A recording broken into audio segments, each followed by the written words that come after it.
You are now listening to the Checkmate Arcade Podcast, episode 235, recorded on February 3rd, 2018. Brought to you by Frigid Blast Studios.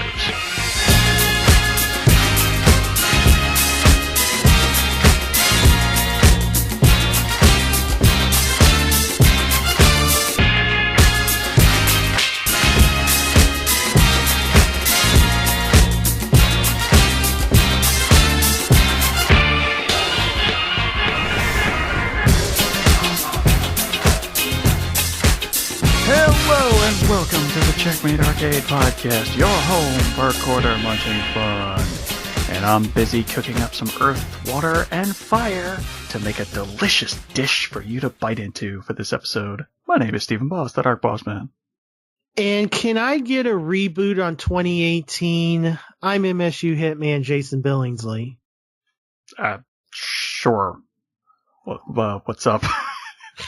Well, I talked to you as we were setting up about a lot of the magic stuff. I mean, I'll get into some of it here, but I'm also having to find a different store to play at when I have Friday nights free because they won't consistently fire drafts anymore for various reasons I won't get into on the air because apparently that is insulting the store, even though that's, you know, it's like, well, you're known for playing at a store. Why are you no longer playing there? Well, whatever. But also, and something I hadn't told you yet, the Saturn sky is no more.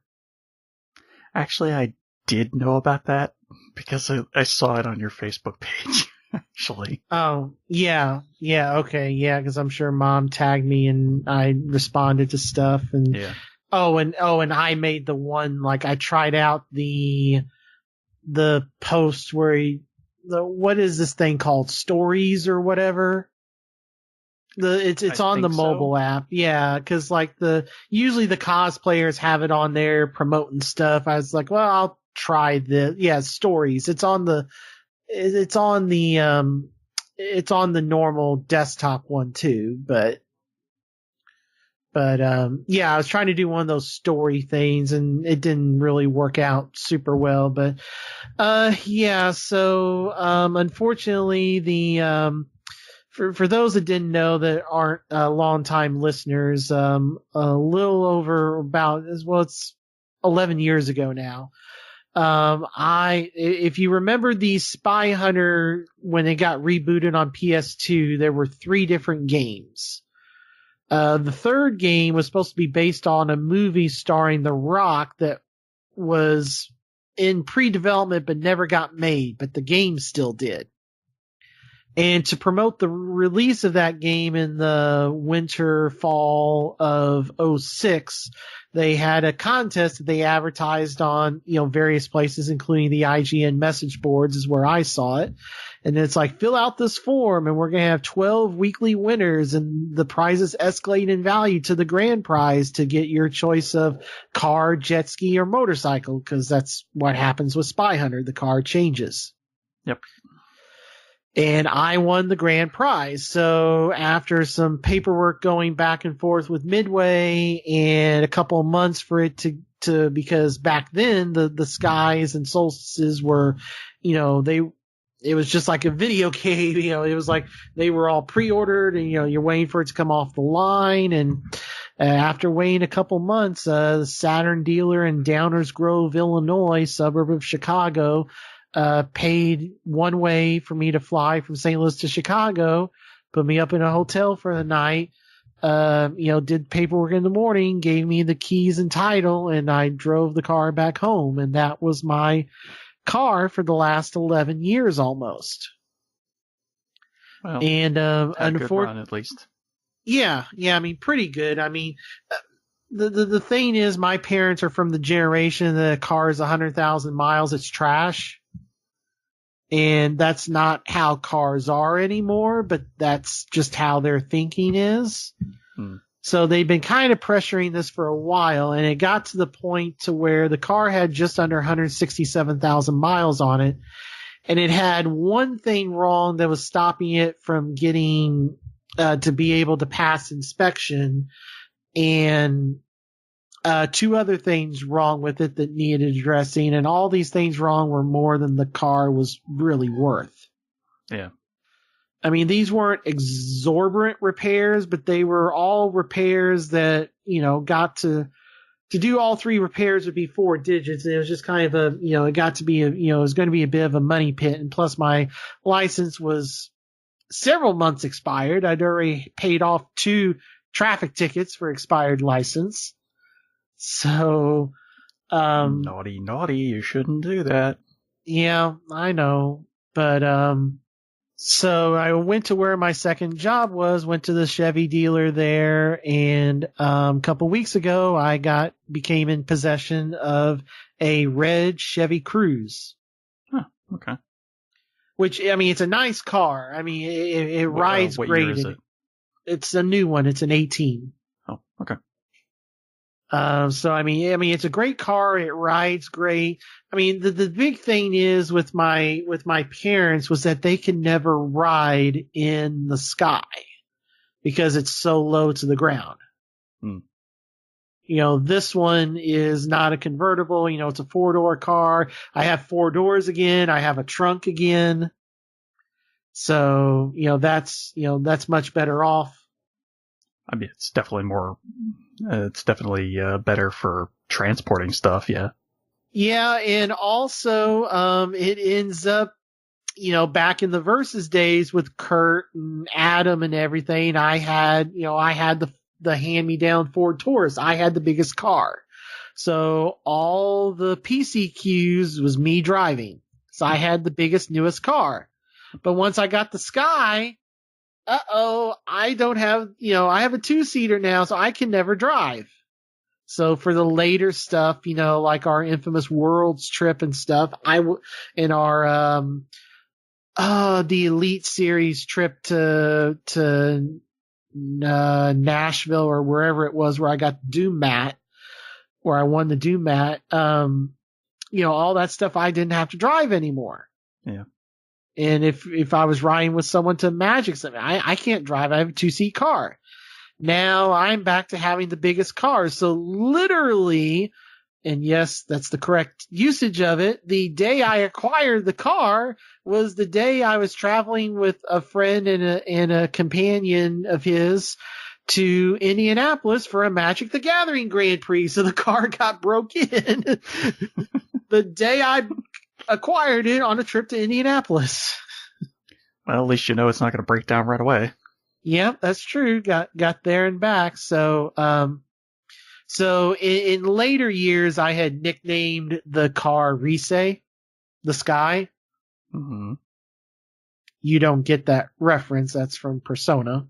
I mean, I got the character reference. I don't understand the reference of why the reference. Because I don't know. I just view cars as female, and that was the nickname. It's flashy. It's always a great story. Like anytime I tell that story, people are, it's a flashy story. It's a flashy car. It just looks flashy and cool. Okay, so essentially you're equating Rise in the game because she was a celebrity? Yes. Okay. I guess it kind of makes a little sense then. Yeah, I know it's a stretch, but I was just... that's why I was like, I just don't see the connection. That's the part that didn't quite make sense. Well, anyway, so I've literally nicknamed the new car Anne. That one I definitely don't get. That's Persona 5. Takamine, or whatever her last name is. Considering I, haven't played the game, I'm not sure which character that is. She's the one when she's, the Phantom Thief, she's in the red jumpsuit. Okay. I'll look it up later. And the reason I say literally, and that's also a correct usage, is, the car loan is, I've got it to where it's set up online and everything. You got to nickname the car. So I literally, if you log into my thing, the car is nicknamed and Okay. Yeah, I probably took it a little too far. I was trying to continue the Persona legacy there, and Well, there's a bunch of stuff that you could have used. I'm lonely. No, I'm just saying there's a bunch of stuff you could have used that wasn't something quite so brand new. I just, I mean, you could have gone Persona Q. Well, that's just 3 and 4. Yeah, well, that would have been something that people might catch on first pass rather than only the people who've played Persona 5. Which is quite a few. Right. At least on Sony platforms. I mean, you don't have a Sony. Yeah. Yeah, but that's my point. I can't play the game yet, so I don't know. Right. And nobody that I watch has done a playthrough. Well, you can't because they banned them. Well, there are some sites that post their own videos, as you know. Right. Yes. I mean, I think some of the things have been relaxed now, but for the longest time, you could not play it on Twitch or YouTube without risking a ban. Yeah. Then there was the points of, well, you can stream up to X date in the game. Right. Really? Yeah. That was stupid. And so dumb. I think, I mean, it still sold well, but I think that hurt. Hurt the game. Of course it did. Of course it hurt. Because Atlas didn't have enough money for the advertising to really push it. I think this was more Sega than Atlas. Well, it was the Persona team that put the restrictions in play. Well, I think this was Sega Japan. This is a Japanese thing. This is the Nintendo YouTube.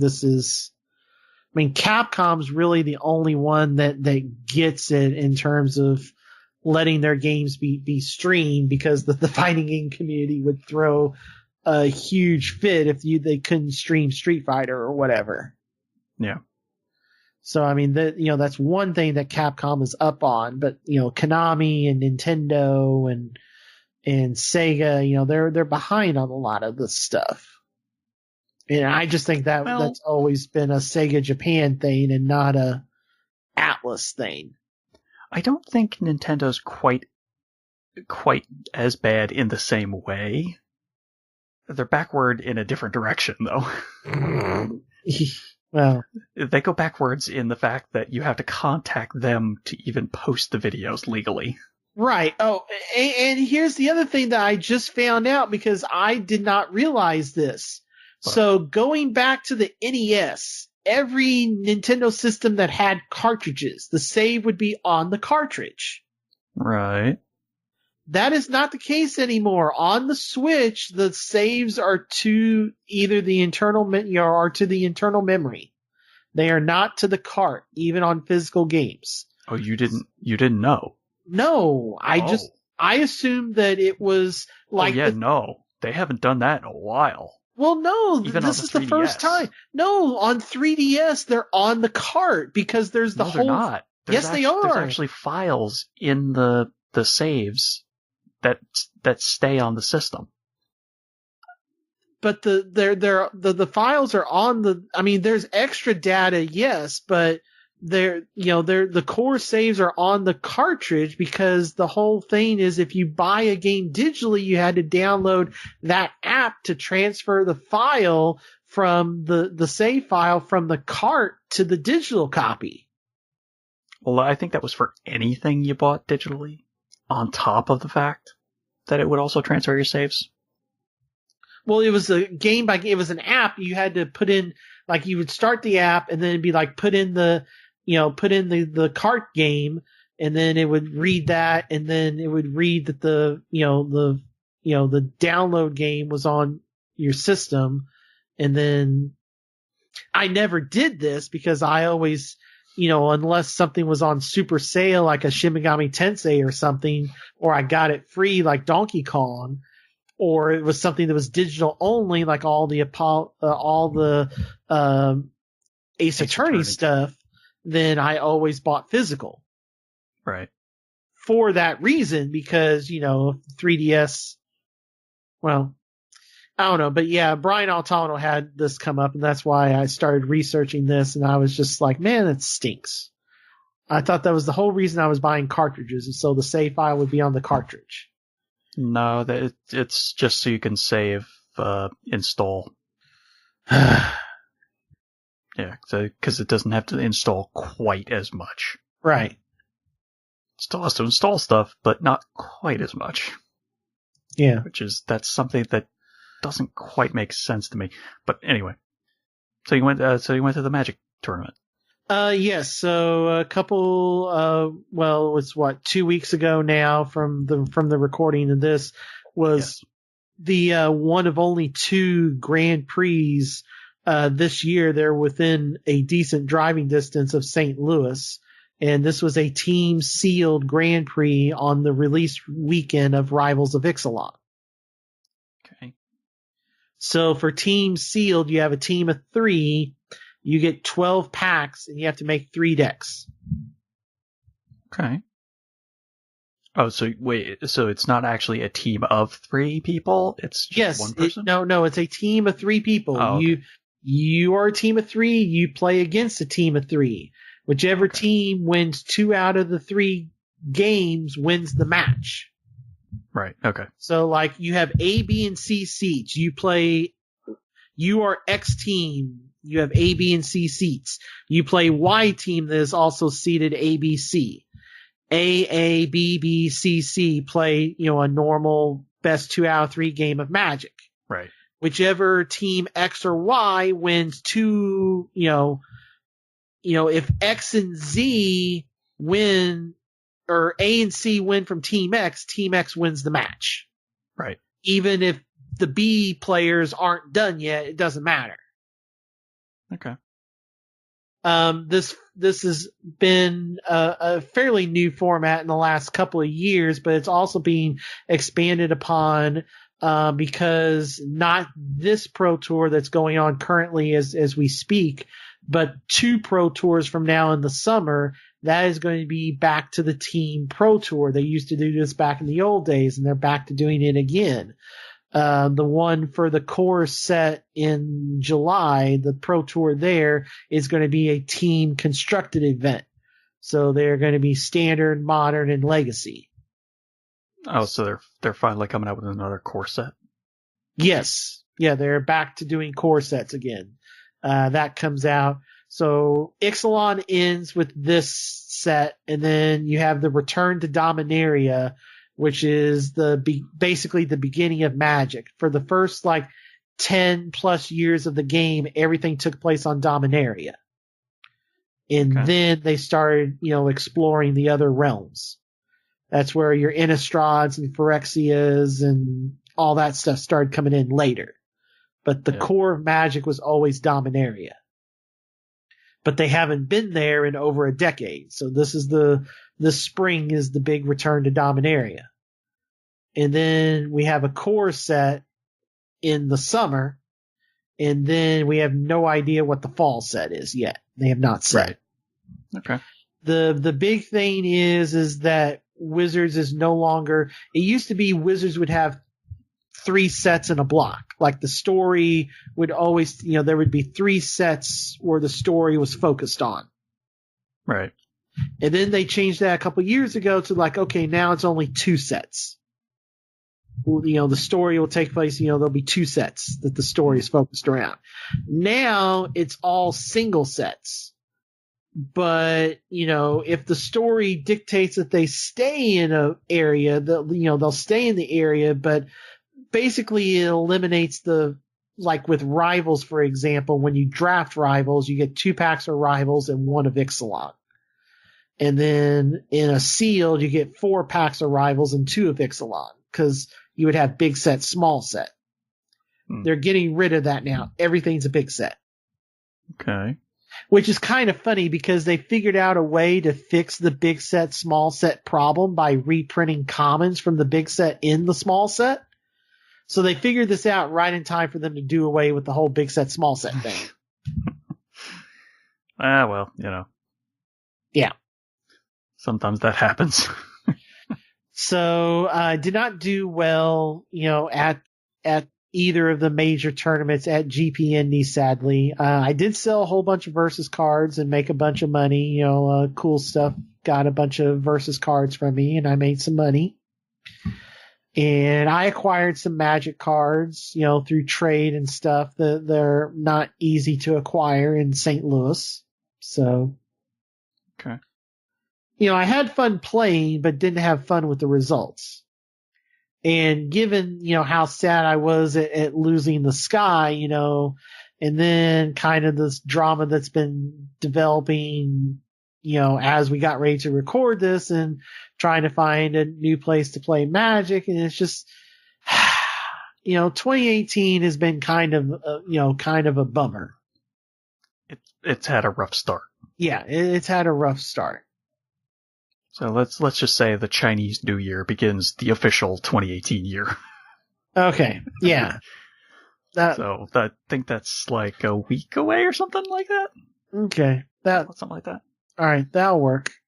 So we'll call that the official start of 2018, quote unquote. Okay. But hey, you got to play some Magic though. Yep. After you've had a bit of a very busy season. Yeah. I mean, the second job, the holidays are over, so the second job has eased up, so I have a little more time to play Magic now. Yeah, they were like, hey, we need you to come in for a couple more hours today, because we're a bit swamped. Come on. Yeah. We know you want money. Yeah, this is true, but things have kind of worked out now, and hopefully we can get to a more regular, schedule on here as well. And oh yeah, definitely. I would very much like to try and go back to at minimum once per 2 weeks. Yeah. But so hopefully we can do that, and I guess we should probably talk now about some video games. Oh, I guess we could possibly talk about all the stuff that we've been playing. So, who do you want to start this with? Because I think I have a lot more games than you. Yeah. Although the stuff I played was a little, no, you kind of beat me in games completed too. So. I guess I'll start off with Switch, just a couple of quick hits. I know I talked about buying it right when we recorded the last episode. I did play a little bit of Mario Odyssey. I've not played a whole lot of it. I kind of played like the very opening, area and boss. And then I got to I acquired the ship and got the first few moons to power it up, and that's kind of where I stopped there. Okay. I think the second, you have like kind of you have like that opening area that's kind of gloomy, and then you have like kind of the plains, like hill, grassy hills, whatnot area. And then I think it goes to like a desert area after that. And I stopped right when that started. Okay. So I'm not very far in it at all. Okay. But, having fun with it, although I was thinking about Pro Controller, but then I heard the Giant Bombcast talking about. Oh, you heard that too, huh? Yeah, about how the Pro Controllers have bad D-pads and they don't register like up or right properly. It's diagonal presses. Or diagonal presses unless you get these It'll accidentally mistake it for an up or a left or a right. Yeah. Unless you get these super hard to find, out of stock everywhere Xenoblade Chronicles 2. Supposedly, that was a better one. Yeah. So basically, I guess maybe everyone should hold off on trying to purchase the Pro Controllers until they roll out the next version. Yeah, I'm hoping that maybe a Fire Emblem one if that's the next, big release that has a Pro Controller tied to it, maybe that one will. Or if maybe you're handy enough, you could open it up and replace it. I don't know if I'm handy enough, but I'm not specifically you, but people in general. right. If someone was handy enough with a screwdriver and a little bit of soldering. I wonder about those. I'm not 100% sure if it's soldered in or just plugged in if or it's not. soldered, yeah. The other thing is, and Giant Bomb's not going to test a wired controller. I wonder about the wired ones, because there's those $30. I mean, they're essentially Pro controllers, except they're wired. They're either Mario or Zelda. They've even got like swappable sticks and stuff, like an Elite controller. I wonder if those are in the same boat. That's a good point. I don't know. Because they're only like $30 MSRP. So yeah, I don't know. Might be something to check out. Yep. All right. So the other Switch game I played through, I don't know how many levels, probably about half of the first world of Mario plus Rabbids. Oh, okay. That game is XCOM Lite, and it's fine. It's a good game. I mean, I got it on sale, so. Yeah, there was a pretty big sale for that, wasn't there, over the Christmas season? Yeah, I mean, Walmart had it like half off. So that's when I got it. Because, I mean, just anything Mario, this is an Ubisoft game, but it's also, tied to, and I've not seen many sales for it outside of the holidays, so I just don't know. It's not followed the typical Ubisoft, Assassin's Creed, whatever model of constantly rotating in and out of sale. Well, I mean, it's got the Mario name on it, so. Right, exactly. So that's why I jumped on it when I saw it for essentially half off, because I figured, well, may not find that ever again. And also, I don't know if the second print run, so here's a weird thing. So, the first print run of the game had a code for that pixel weapons pack, whatever. It's essentially one of the two weapon packs you get with the season pass, along with the add-ons and extra characters whenever they start to put those out. Okay. I mean, Donkey Kong is coming at some point here, and then there's going to be like some more. There's going to be some more levels and stuff, but the other thing is you get the two weapon packs. There's the Pixel Pack and the Steampunk Pack. Now, the Pixel Pack, there were codes for it in the first print run of the game. I don't think they have codes anymore. I think, that is gone. But I don't know. But here's the thing. I mean, normally those weapon things, they might last for just a very little bit or whatever. That's not the case here. So those weapons that are in that pixel pack are easily more powerful than the first upgraded weapons you can buy. Huh. And I mean, I just wonder, like, I've heard people going through all of World 1 before they even got weapons, found weapons that were better than the ones in that pixel pack. Well, I mean, apparently the first world's not that hard anyway. Well, so. Right, but I mean, what I'm saying is, like, I found these weapons, and you have to spend the gold coins to make them, but you can see the stats. And the stats are way worse. Like, it's not even close. So, it's kind of, I feel it's like kind of an unfair, I mean, I guess there is multiplayer in this but it just seems weird that, these weapons, like I found these plans and here's the first, new weapons I can buy. Wait, they're way worse than the ones I got for free. I don't know what Ubisoft was trying to do with that. Yeah, I don't know. It just seems weird to me. But like I said, apparently that first world's not that hard, so maybe they were expecting people to go through it a little faster. I don't know. I don't know. But, I mean, we'll see if, like, when I start finding the second tier of weapon upgrades, if they start being better than this pack that's included in the season pass. It just makes me wonder, because like if you didn't have this weapons pack, you're going to be spending a lot of coins to upgrade your weapons to get through these levels.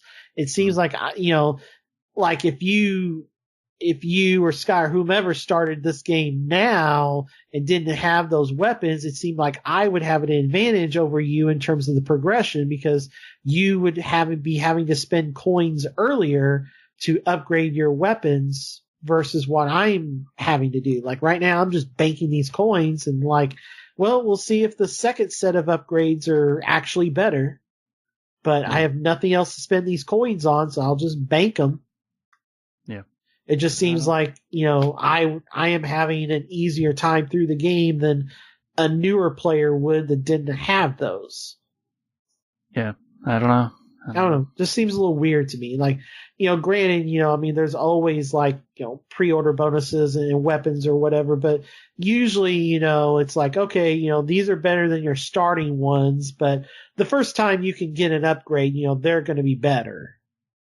Or at least on par. Yeah, exactly. But it's just like, these are above and beyond what the first upgrades are. I don't know. All right, so I guess you'll continue playing that. Yeah, when I get a chance. Yeah, I just, work's been a little crazy, so I haven't been able to do a lot of playing, during downtime at work or whatever. I was at a different store on Wednesday, and that's when I was like, well, I should probably fire up Mario plus Rabbids here so I can talk about it on the show. Yeah, okay. All right, so where do you want to start with some of my stuff?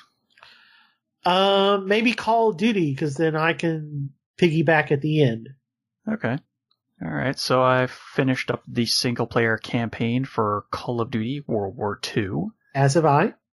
And I played a whole lot of the multiplayer to the point where I got to Prestige for the first time, getting that achievement, and basically getting all the achievements for multiplayer in the process of getting the Prestige. So I kind of stopped. And I'm done with the multiplayer now, too. Okay, yeah, I played some multiplayer, but not as much as you, obviously.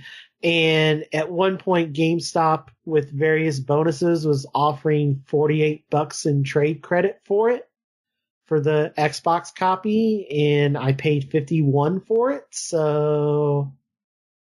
Yeah, no, that's a pretty good deal for what amounts to a rental. Yeah. A 2-month rental. Yeah. Yeah, the single player campaign was kind of predictable where it wound up going. There were some minor little twists here and there that were good, but it was very predictable considering it was a World War II game. Yeah, and I just totally forgot. I knew there was another game I forgot. There's a game we'll talk about in a bit that was also a campaign that I beat, and the Call of Duty's better than that. But yeah, I mean, it's just kind of, see, here's the weird thing. From what I played, I really liked Infinite Warfare. I liked having the spaceship missions, and I know I'm a Wing Commander fanboy, and I fully accept that, but that was just cool to me. I mean, this was just the enemies in the campaign, they're just nothing but bullet sponges. I mean, if you don't shoot them in, like, I got pretty good shooting the AI in the head with the M1, because if you don't shoot them in the head, you have to unload a whole damn clip into them to kill them. Yeah, because basically they'll just go, stagger to 1D and then get back up and start shooting at you. Yeah. That's kind of why I always gravitated towards, here's a sniper rifle lying around. Yeah. Yes, I'll take that because I want to shoot them in the head quickly and get rid of as many of the enemies as possible. Yeah, pretty much. Either that or I'm gonna have to throw a grenade. So. And that was one of the things that they did that was different, which was having your squad mates be able to throw you resupplies of health kits or ammo or ammo and stuff like that. Or marked targets. Yeah, although that was a lot less prevalent because just such a long cooldown on that. Yeah. And then there was the calling it a mortar strike, which also had a really long cooldown. Mm. But because of the delay, sometimes the enemies would run out of the location you marked. So it kind of wasn't super useful either. Yeah. But, I mean, it was okay. It wasn't bad, but man, was it just by the numbers. Yeah, exactly. And the same thing kind of went with the multiplayer. When it worked. Okay, yes, but I only had like maybe 1 or 2 weird issues where it kicked me out and didn't let me keep going. All the other times that I was playing up to before they fully fixed it, I didn't really have that many issues. So it essentially was functioning, but I was always in a lobby by myself in that weird social space thing. Yeah, I mean, I did some of those with the ragtags when it first came out, and it was fine.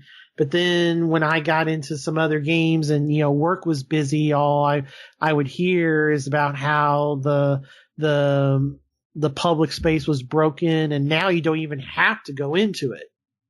Yeah, now it's fully optional, apparently. Yeah. I guess it's better late than never, but man, that was a poor decision for something that is just a quick boom, boom, boom, get in, shoot somebody, and get out game. It's not an RPG. It's not a loot game in the traditional sense of a loot game. It's all about performance and skill. Yeah. That doesn't exactly lend itself really well to something like a lobby system or a social space like they were trying to do. Right.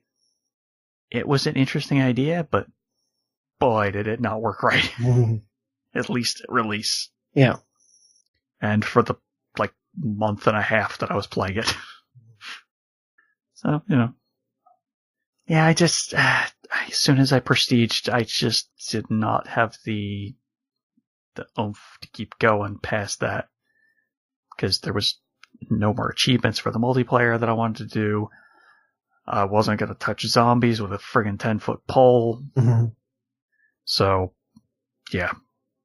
Just was totally done. I already uninstalled it. It's just waiting to go get traded in. So, well, considering that you are, I saw a game that you were wanting to play. I wonder if it's still... Was it one of the games that came out this past month? Yes. Oh, okay. Because it has a trade bonus right now. Oh, you wouldn't get as much as it was. You won't get as much as I did, but... It's fine. I got enough out of it to get my money's worth for whatever I get back. If you traded it in right now to say, be able to go fight some monsters, you get $35. Well, no, wait. Are you... I am not a pro. Okay, then you would get $30. It's fine. I got $30 worth of enjoyment out of that campaign in the multiplayer that I did play. So yes, if you were wanting to go hunt monsters, you could do it for $30. Yeah, okay. Well, that's good because I have a bunch of gift cards that I could use. Yep. So I could do that. And hey, maybe I could even get a new controller because apparently my controllers get a little weird and funky. Well, it's not going to be an Elite controller. Oh my gosh. I just wish Microsoft would announce the second supposed Elite controller coming out and get it over with. Well, I mean, what else are they going to announce during E3? They bought EA. Oh, God, that would be awful. Yeah. That would be one of the worst companies they could buy. Yeah, it's not. Yeah. Microsoft making... And that is a rumor, by the way. Yes. Microsoft, just BSing around the table. Oh, who could we buy? Oh, well, EA's having some troubles. Maybe we can buy them. Ha, ha, ha, ha. I mean... Yeah, but that might not include the multi-year Star Wars deal. That probably wouldn't include the sports deals. Sports deals. Yeah, so you're getting what? Battlefield and BioWare? And yeah, pretty much anything BioWare makes. Yeah. And anything that Dice makes yeah. that isn't Star Wars related, I would guess. Yeah. I mean, like PUBG Corp, Bluehole, whatever, all Bluehole or just PUBG Corp, fine. But like Jeff Gerstmann said this week on the Bombcast, you don't have to buy somebody to, I mean, look at Sony. Like, take a thing out of the Sony playbook. Look what they've done with like Street Fighter and stuff. Like, you can get exclusive content and exclusive games without buying the whole company. Yeah. Which would make sense if they were going to do a couple of deals to secure some exclusives. That would be probably the easier way to do it. Yeah.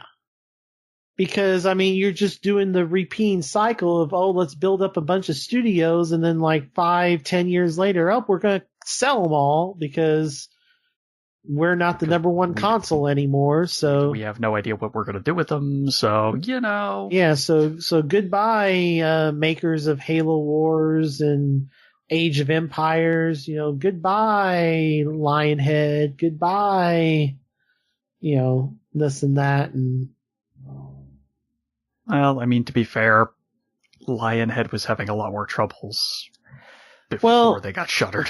Well, yeah, I mean, they were chasing something they shouldn't have been chasing. They should have just been making another Fable, a core Fable game. They were chasing the online MOBA, whatever, crowd. And well, they were developing Milo. Yeah. The latest and greatest AI. Whatever it was, I don't know anymore. It is hilarious in that, I mean, Kinect has looked at this horrible thing, and as a camera, it was really bad. But no. As a video game peripheral camera, it was really bad. But the voice it was a very good camera. Right. But look at not for controlling things with your arms, legs, and body. Right. Like, museums and all these places use it outside of the gaming sphere where it works really great. And then all the voice recognition stuff. Look at like freaking Amazon's commercial series for the Super Bowl is all about who's taking over as the voice of Alexa. Like, you've got Gordon Ramsay chewing people out, asking for recipes and this and that. And, Alexa and Siri and whatever the hell Google's assistant calls. And then Microsoft's like, ours is Cortana now. And everybody. I think it's just called Google Assistant, but I don't know. Yeah. Yeah. And then Microsoft's like, we're Cortana. But like nobody, it's like, Microsoft. Yeah, whatever. Alexa. And it's just. It's just weird. I mean, Windows does have Cortana. That's what I'm saying. Like, like Microsoft came out with this thing and they thought that they had their answer to the Wii and it completely flopped and they discontinued it and the damn adapter costs $200 now and all this stuff. And yet if they had just focused on the voice command stuff instead of the camera stuff, it might have found a better niche market, but it's still a camera and a microphone connected to the internet. Yeah, I mean, it's just all 2013, just Xbox from like 2011 on, when all the plans for the Xbox One were being made, just like there was just too much of a stigma attached to it, like because of the previous version. They came out with the Slim and that was great, and then they were riding the Slim's coattail, and then the Kinect came out and people bought it, but there were no good games for it. Well, there was a couple. There's the Dance Centrals and the Just Dances. The Dance Central and the the Double Fine game. Yeah, the Double Fine thing. Happy Action Yeah, Theater, the Double Fine party thing. Yeah. So there's like 2 good games for it and one that's sold, even though I don't think it's that great. And Just Dance. I mean, Just Dance sold. Well, it's not as good as Dance any of Central. the Dance Central games yet. Right. But trust me, Just Dance sold and Dance Central didn't. Well, I mean, it was on multiple consoles anyway. Well, right, but go look at GameStop. Like, all the Just Dances are still like 10, 20, 30, whatever dollars. But like the Dance Centrals are like $3. Which is sad. Yes, because Dance Central was so much better. Yeah. Oh my god, I hate those friggin' Just Dance. Ubisoft. Yeah. Oh, Ubisoft. Sometimes they just make me go, ugh. Especially with Just Dance. Yeah. Ugh.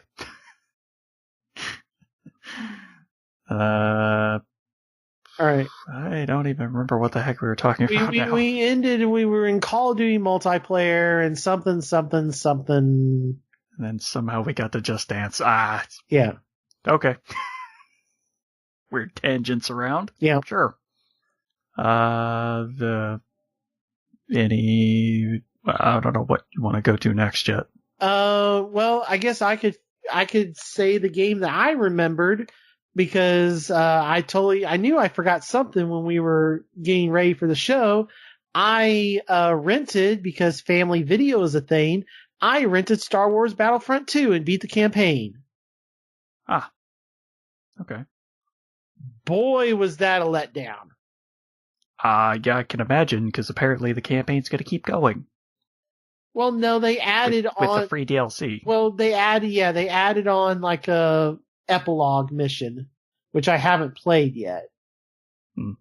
But I mean, it's just like, this is written by the writer for Spec Ops: The Line, assisted by Star Wars fan and former IGN, writer Mitch Dwyer, and this is gonna, Janica, the actress, is all about it. Like, look how energetic she is talking about this at E3, and, is all over social media talking about it, and she's a really cool person, and this campaign is just blah. Like, it's just blah. It's just bland. Yeah. Like, Call of Duty's one thing, and like we're finally gonna we're finally mentioning for the first time in the series oh gosh darn it, just had a brain fart. Gosh darn it, the concentration camp. Yes,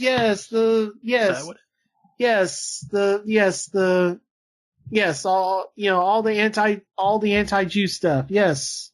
Oh, okay. Yes, we're finally going to touch on that in the Call of Duty campaign, and it is 5 minutes of the epilogue of you just walking and seeing these pictures, and never call it by its actual name, and just kind of gloss over it. Yeah. It's like, It was a very, very tiny spot on the entire campaign. Yeah. And it's just kind of like, I guess technically you talked about it for 5 minutes. Yep. Well, I walked very slowly around this basically 100% empty camp. Yep. Sure. Yeah, but anyway, that was still leagues above, hey, push a button and pay your respects. Yeah, true. Which is about where I don't want to get into spoilers, but the Battlefront 2, if you're really wanting to play the Battlefront 2 campaign, if family video is an option for you, or at worst, if you have a full day, like a full Saturday, Sunday day where you can play it and only rent it for a day from Redbox, do it. But it's just so it's badly written. Yeah. I would agree. I mean, from what I've seen, yeah. It's hard to talk about without spoiling it, but like the kind of the motivation of the character and the flip-flop, and it's just like, oh, hey, I'm a rebel now. Oops. How did that happen? Yeah. like there's no build up to it at all. It's just kind of like something happens and like, what have I been doing? And it's just like, well, wait a minute, that doesn't explain this. Like, I don't know. It's too sudden a thing. You don't heel turn like that without a good reason. Yes, or face turn would be the more apropos. Whatever. Yeah. Because you're becoming a good guy, so that's whatever. A face turn. I don't care. Right, but the sentiment is there, and I appreciate the sentiment. But yes, like that was like a badly written WWE face turn, and it's just because WWE has that problem.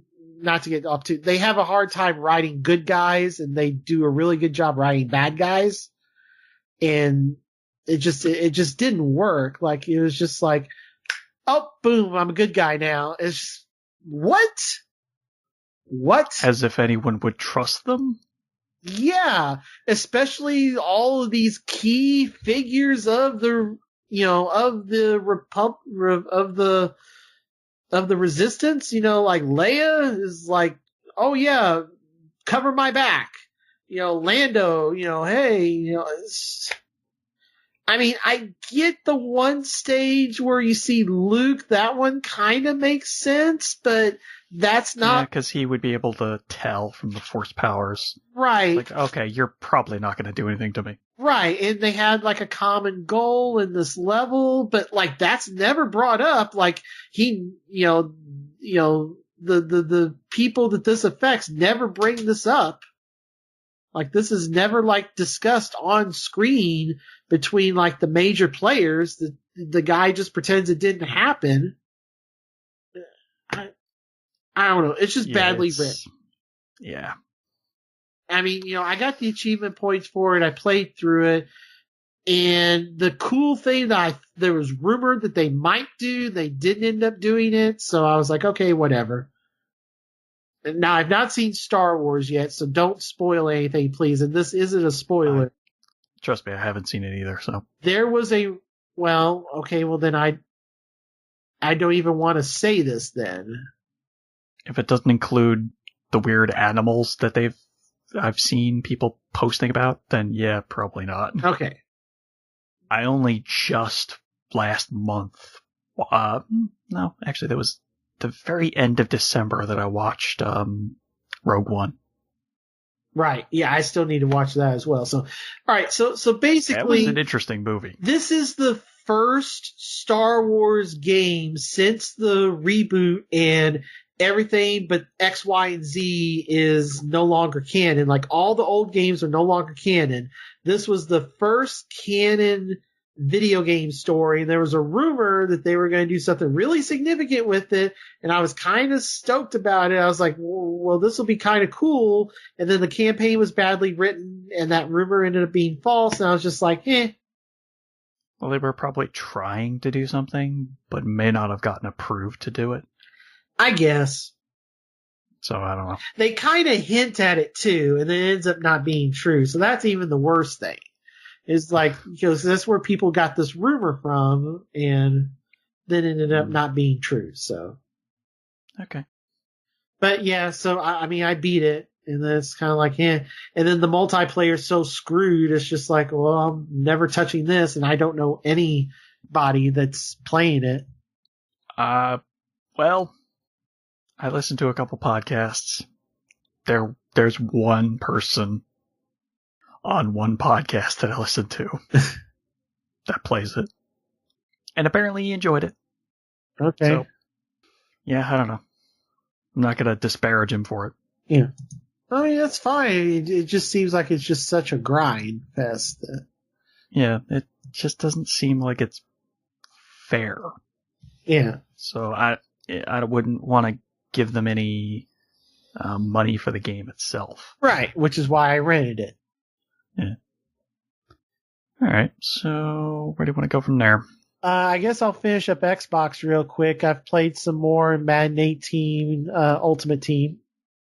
Okay. I've got my team up to an 88 rated overall. I messaged Kriegs to ask him what his team was, and he didn't respond. But having some fun with that. The power creep has happened in MUT, so like all the players now are way better than the players at the start, so the power creep has officially happened. And now that was kind of already happening, but okay. Well, right, but now's the culmination where it's just like, oh, all the promo stuff is 95 rated.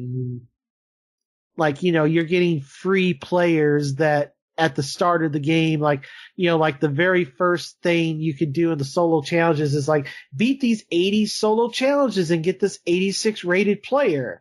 Meanwhile, here, Super Bowl week, it's like, hey, we're going to give you, if you do these set of challenges, we're going to give you 10 free 85 players. And then you can take those 85 players, have them all in your starting lineup, beat these other challenges, and get a 95 rated player. They want people to buy those loot boxes. Packs. Oh, I'm sorry. Loot packs. Yep. And I've been pretty good about not buying. I've not bought a mass thing of them in several months. I did spend like $3 this week on some, but I don't buy the $20, $50, $100 bundles that they sell. Jay. Yeah. You're part of the problem. I'm sorry to say. If you're giving them money for any of the blind box stuff that they're doing. That's the reason they're shoving it into everything. Because they saw how much money they were getting for the Ultimate Team stuff. But it makes sense there. It's a fun mode. Okay, whatever. Yes and no. Because if you want to play stuff online in that specific mode, you kind of have to spend some money. Well, see, I haven't played multiplayer. I've just done the solo stuff. But yeah, at some point I need to play others, but I just never have gotten around to it because I've just been too busy. Yeah. All right. Well, the last thing that I played, speaking of multiplayer, and I've played this a decent amount with, let's see here, it was with MVP and Ducati and someone else. I forget who was the third ragtag I was with. Played a whole bunch of PlayerUnknown's Battlegrounds on Xbox One. Oh, PUBG. Well, okay. And was this before all the patches? Or one of them post a couple patches? Oh, I think the first time I played it was near launch. And then the last time I played it's been after a few patches. I've never had an issue. Granted, I've only got a few hours of gameplay in. I've never had an issue of it crashing or anything like that. Now, granted, I am on an X, so that, that probably matters. But, it's run fine for me and for MVP and Ducati and all of us that have been playing it, it's run fine. And, I'm not saying I'm an expert by any means, and I've only got like 2 kills, although it was a pretty epic double kill I got that almost got us the match. But ended up one guy left and ended up killing me and then MVP. We were like the last ones. Unfortunate. Yeah. But, I don't think the controls are cumbersome, or I've figured them out pretty easily. The game reminds me a lot of SOCOM. Okay. Like it has that SOCOM feel of kind of the complexity and the dread of, oh, if I die, there's no respawns and the constantly looking around and oh, where's somebody at? Where are they going to be coming from? And it being third person and everything. It just reminds me a lot of SOCOM and makes me wish I played more SOCOM online in the PS2 era. Okay. I guess that kind of makes a little sense then. Yeah. I'm really enjoying it, and because my PC is nowhere near a top tier PC, and there's no way in heck that I'm paying the prices now to upgrade a PC. Yeah, well, Especially with the video cards currently. Right. So it's just like, I'm really enjoying this. I'm glad it's on Xbox One, and I've got an X system, and it runs, well for, it runs better than why I could run it on a PC, and it hasn't bugged out. And it's a little janky, but it's fine, and I'm having a good time with it. I get to play a game I otherwise wouldn't be able to play. Okay. And I actually got the Amazon discount on it, so I got it for $5 off, or $6 off. So, as did I. Yeah. Because I was like, well, it's just a code in a box. Okay. Yeah. I guess I can pre-order that. Yeah. Well, see, some places didn't give you a discount because it was a code in a box. So that's why I actually pre-ordered a game on Amazon for the first time in forever. Yeah. I mean, it does help that you had Prime to be able to do. Yeah, because of Madden. Yeah, which I guess my Prime, I'm going to cut it off here in a couple weeks because the Madden promo will be done, and then my pre-order for the new version of the Zelda Collector's Edition guide will ship, and then I'll cut off Prime. I need to get Man in the High Castle watched. I'm still like at the end of season 1. I need to get that watched before Prime cuts off. I didn't catch up on the HBO shows, which bums me out. Is there some cutoff or something for that? Well, I mean, it's just like, in terms of time, like, I will be lucky to get through the last 2 episodes of season 1 and all of season 2 of Man in the High Castle. I can't, watch 5 seasons of True Blood and 2 seasons of Newsroom. I'm not going to have time to do that. But I can acquire those in other ways. Like I think, the Newsroom. I just haven't watched it. And, True Blood is whatever. But like Man in the High Castle is exclusive to Amazon. So. Right. Yeah. Okay. That's, yeah. Boy, our digital future ain't great, ain't it? Because everybody's got their own exclusives. Yep. Yeah. Okay. So I guess I'll check that out too, because I have that installed. Yeah. And fully patched up. So. Oh, but you didn't make. Oh, dang. Ah, but I did. Oh, okay. I didn't play anything, but I made my character. Okay. As soon as I saw that little promo come up, I'm like, oh, okay, I'll just load this up real quick, go through all the options, and I guess this is what I'm going to look like in game. So, yeah, you just, so basically there was a promo. If you made a character before the end of January, when you log in February, you'll have 30,000 battle points or whatever they call it, to unlock loot boxes. And unlike on PC, you can't sell them. Can't sell stuff. Right.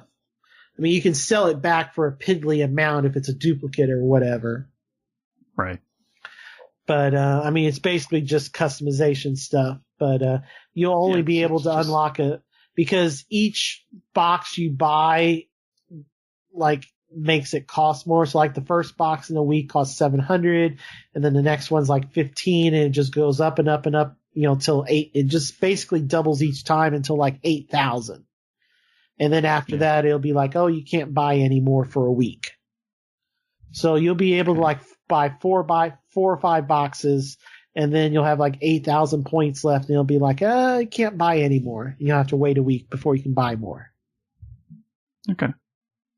Might go in and spend like 1 or 2 boxes a week for a little while then. Yeah, you can do that. Okay. So like I said, I'll check that out for the next episode. All right. So where do we want to go from there? Well, you have a lot more Xbox stuff, so. Oh yes, indeed. Especially a lot of games that got finished. I guess we'll go with the repeats real quick first. Played some more Overwatch as well. That continues to be friggin' awesome. They introduced a brand new character, Moira the healer, for the evil side. for the evil team called Talon. She's pretty fun to play. I'm really enjoying her. She might become my second favorite healer after Zenyatta. Okay. Just because of her skill set. She has a heal on one hand and a damage beam on another.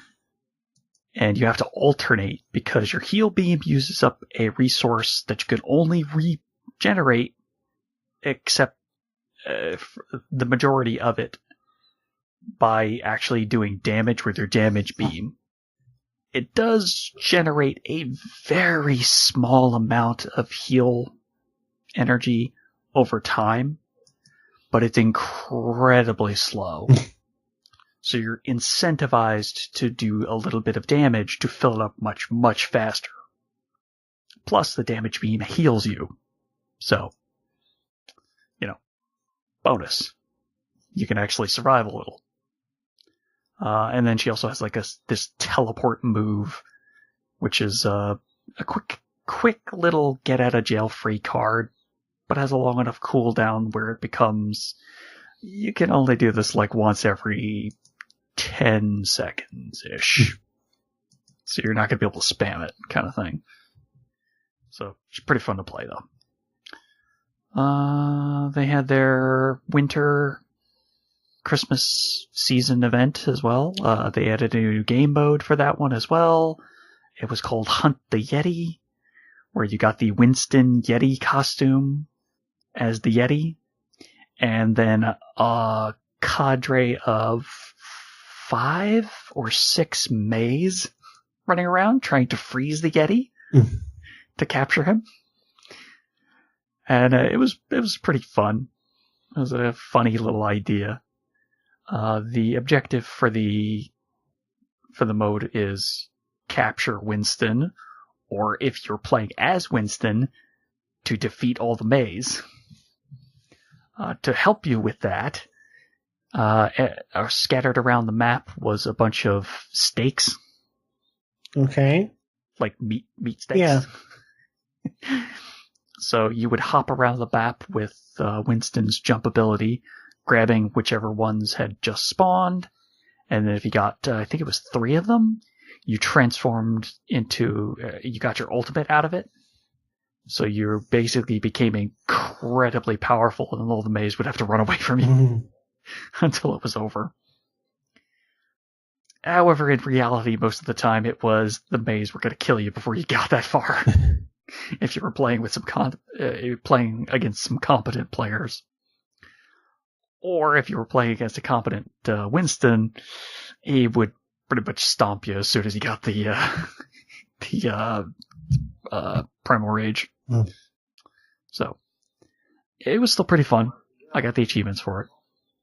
So, and then season 6 wrapped up at the end of December. And didn't do so hot during that season. So, gotta work on getting a little better for the next season here that's already been active for about a month. So, gotta try and finish my placements to see where I stand. And that's pretty much it for Overwatch. They also added some new skins for everybody who hadn't really had new skins in a while, and they added those into the general loot boxes that are standard year-round. So now there's new stuff to earn, and some of those skins are pretty cool. They added Roadhog skin that actually makes him look like the Butcher from Diablo 3. Looks pretty cool. So, alright, let's see here. Then we got started playing some Minecraft Xbox One Edition. Because I'm about one whole version behind Minecraft at the moment anyway. Because there's actually a brand new version of Minecraft for Xbox One, PC, and that's the Play Anywhere version. Ah, okay.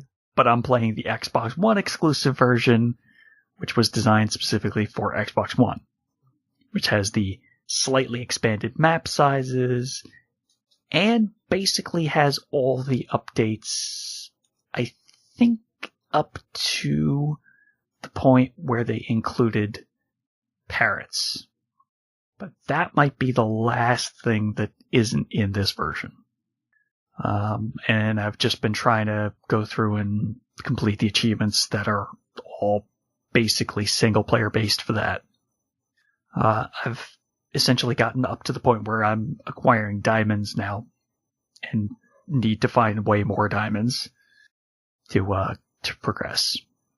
But beyond that, it's pretty much still Minecraft, and it's still pretty fun. Except for the fact that they've been spawning creepers on me like crazy. I don't know why, but they will just dive bomb me with creepers out of nowhere constantly. It's not enough to kill me, because I'm always wearing armor. But man, is it annoying, because then they leave the crater behind me, and I'm like, ugh. My OCD kicks in, and I have to clean up the mess that they created and fill in the hole, just so it looks pretty again. I need help.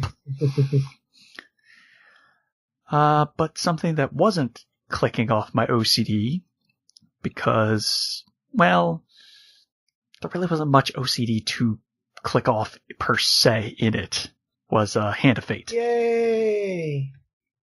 And I finished the final encounter in that game, which, oh my god, that is a ridiculous encounter. Yeah, you know how you passed me. You know how you have to go through all the bosses individually? I think all the cards that you play against, which are separate campaigns. Yeah, how about going up against all three of each type at the same time for the finale? Oh. So all three of the dragons, all three of the undead, all three of the ratmen, and all three of the bandits. Oof. So you got the bandit encounter, which is all three, the dragon encounter, the undead encounter, and the ratman encounter. Before you can win. Yeah, I didn't get that far. It takes a toll. It takes a very large toll. So unless you've got some seriously incredibly powerful armor and a ridiculous amount of health, it's going to be incredibly hard. Thankfully, I was able to acquire some really very, very overpowered armor and a decently powerful weapon and a whole lot of health from a couple of the encounter cards that I had to just basically focus entirely on. Because the final curses that the dealer gives you just make it incredibly hard to deal with. Yeah. I got so lucky on the time that I finished that campaign to fully finish the game, where one of the encounters that I went into just randomly removed one of the major curses that actually draws a curse every time you go down another level. Oh. Yeah. So because of that, I was actually able to survive. Because I wasn't constantly getting cursed every single level with something new. Yeah. So that was the only reason I was able to survive and do that. So I would say, maybe if you find some cards that say, hey, remove curses in the possible outcomes, go for those. Because they're going to help you a lot. Yeah, other than it being a little bit too luck-based for that final run, it was still enjoyable. But as soon as I beat that final encounter, I'm just like, yep, we're done. Big X with the arms, we're done. Can't go through that anymore. And I'm not even like halfway on the achievements. It's so damn stingy. Because you have to do a bunch of, collect all these cards, wear all this armor and weapon set all at once kind of thing. And then beat the game with X, a difficulty modifier. And I don't want to. I would rather play the new game, the new version, than go through all that. Because they seem to have cleaned it up a little bit. And made it a little bit less luck-based. So, yeah. There was that. Oh, now I'm not sure which one to go to next, because they both have new stuff. I guess Destiny 2 would be the next one to go to.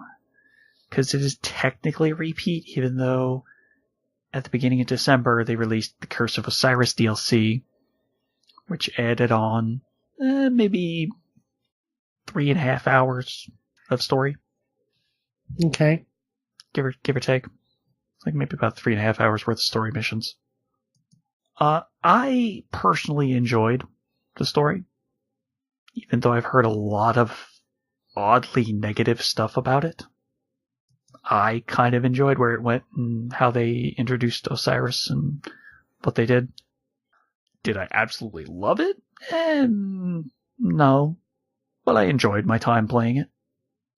I hit the new level cap of 335 with my Warlock. I did not get anywhere close to finishing up any of my other characters because I've basically just been focusing on my Warlock the entire time. Currently, I'm trying to max out all the Iron Banner rewards and everything else that they've added in for this most recent Iron Banner. Boy, Destiny 2 has been a roller coaster since December. Yeah. I saw they tweet out the photo of their schedule for the next few months of what changes were being made. I saw that a couple days ago. They're making some good changes, some smart changes, because they obviously want to keep people playing. But other than doing these special, like, one-off week events like Iron Banner or the faction rallies, for a while there, I kind of wasn't playing the game. For the majority of January, I just didn't play. Mostly because I was engrossed in another game I'm going to talk about in a few minutes, but I was also playing, Call of Duty, Hand of Fate, and Overwatch, and Minecraft. Oh, so much Minecraft. But because there wasn't really much to do.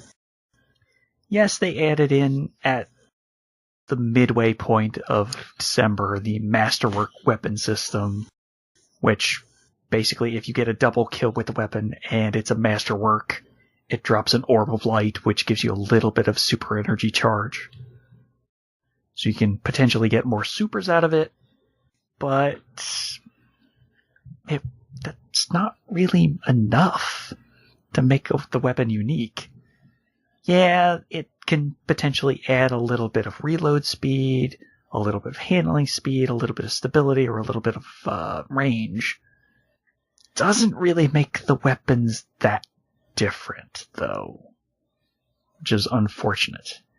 And they just released this past week the Masterwork armor system, which basically only gives you 3% damage reduction whenever you're in your super per armor piece, so you can get a maximum of 15%, which is a decent amount, but that's kind of not that exciting or that interesting. Yeah.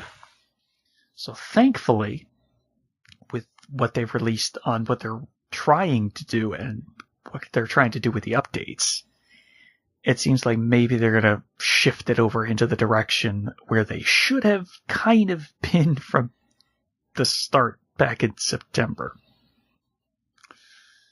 So once Iron Banner is over, I will probably go back to playing a little bit of it here and there, but not unless they're doing special events again. At least until the patches come out, and then I can play around with those. But I still think Curse of Osiris was worth playing, just for the fun factor that it had.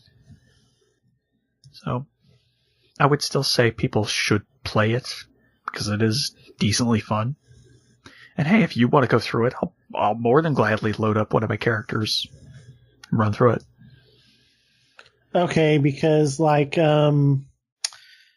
so Destiny was another thing that I had traded in because of how much credit they were given for it. So, well, I mean, there have been some sales recently, so yeah. I guess if you really want to hold off, you could probably hold off for one of the sales. Well, also, Destiny 2, unlike Call of Duty, is a game that I can rent pretty much any time I want. Right. Okay. Yeah, I imagine they would have enough copies for you to rent. Yes. Okay. So that brings me to the actual new game that I was playing on Xbox One. Though technically it was released back in March 2017. Okay. Something like that. Somewhere around there. I was playing The Evil Within 2, and I finished the entire campaign for that. Okay. It is a third-person action shooter in the vein of Resident Evil 4 and 5, but it also has elements of horror, a la Resident Evil, say, 2. And a little bit of mind screwing, a la, say, what would be the best one to compare that to? I guess, I don't know. I guess I'm not really sure what game would be the best comparison horror-wise. But, it's a very odd mix. Okay. I mean, like Resident Evil 4 or? Horror-wise, not so much. That was more just straight action. Code Veronica? Does. I guess it's probably a little closer to horror-wise, but it likes to really mess with how you perceive the world, which is Eternal Darkness. Oh, yeah, Eternal Darkness. Except it doesn't do stuff like mess with your TV volume and stuff like that. But it does some weird, interesting stuff. It's, even though it's a sequel, you kind of don't really need to know what happened in the first game, because they go out of their way to detail what happened in the first game. Yeah, I mean, I own the first game digitally and the season pass for it, and I have, because I bought it on Black Friday when it was on sale, I have sealed copy, and it's the same thing with Wolfenstein. I have sealed copies of Evil Within 2 and Wolfenstein 2 waiting for me to play the originals. I would say skip Evil Within 1 and just go straight to 2. It's supposed to be a much better playing game. And from what I played, it does play fairly well.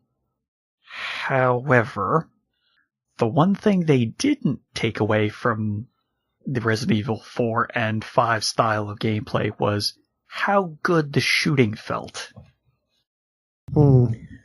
Because when you start the game, you don't have any upgrades to your ability to have steady aim. And oh boy, does your reticle swim. And after playing the game and finishing it, I had forgotten how bad that starting swimminess was until you're forced to play a sequence where you don't have those upgrades again near the end of the game. And boy, does it show. These people are supposed to be versed in the ways of guns. But boy, does it not feel like they know how to handle guns at all. Because it's just shaking all over the place. It's just, it doesn't make any sense. And I can kind of maybe see it for the main character, Sebastian, because at the start of the game, he's in a bar drinking, and basically you're given the idea that, oh, he's been drinking a lot. And for a long time, to try and let go of some of his demons. Right. So, as the game progresses, yes, that makes more sense for him, but the sequence at the end of the game just doesn't make any sense why the aiming is so floaty and shaky. Right. Other than that, the game is actually fun.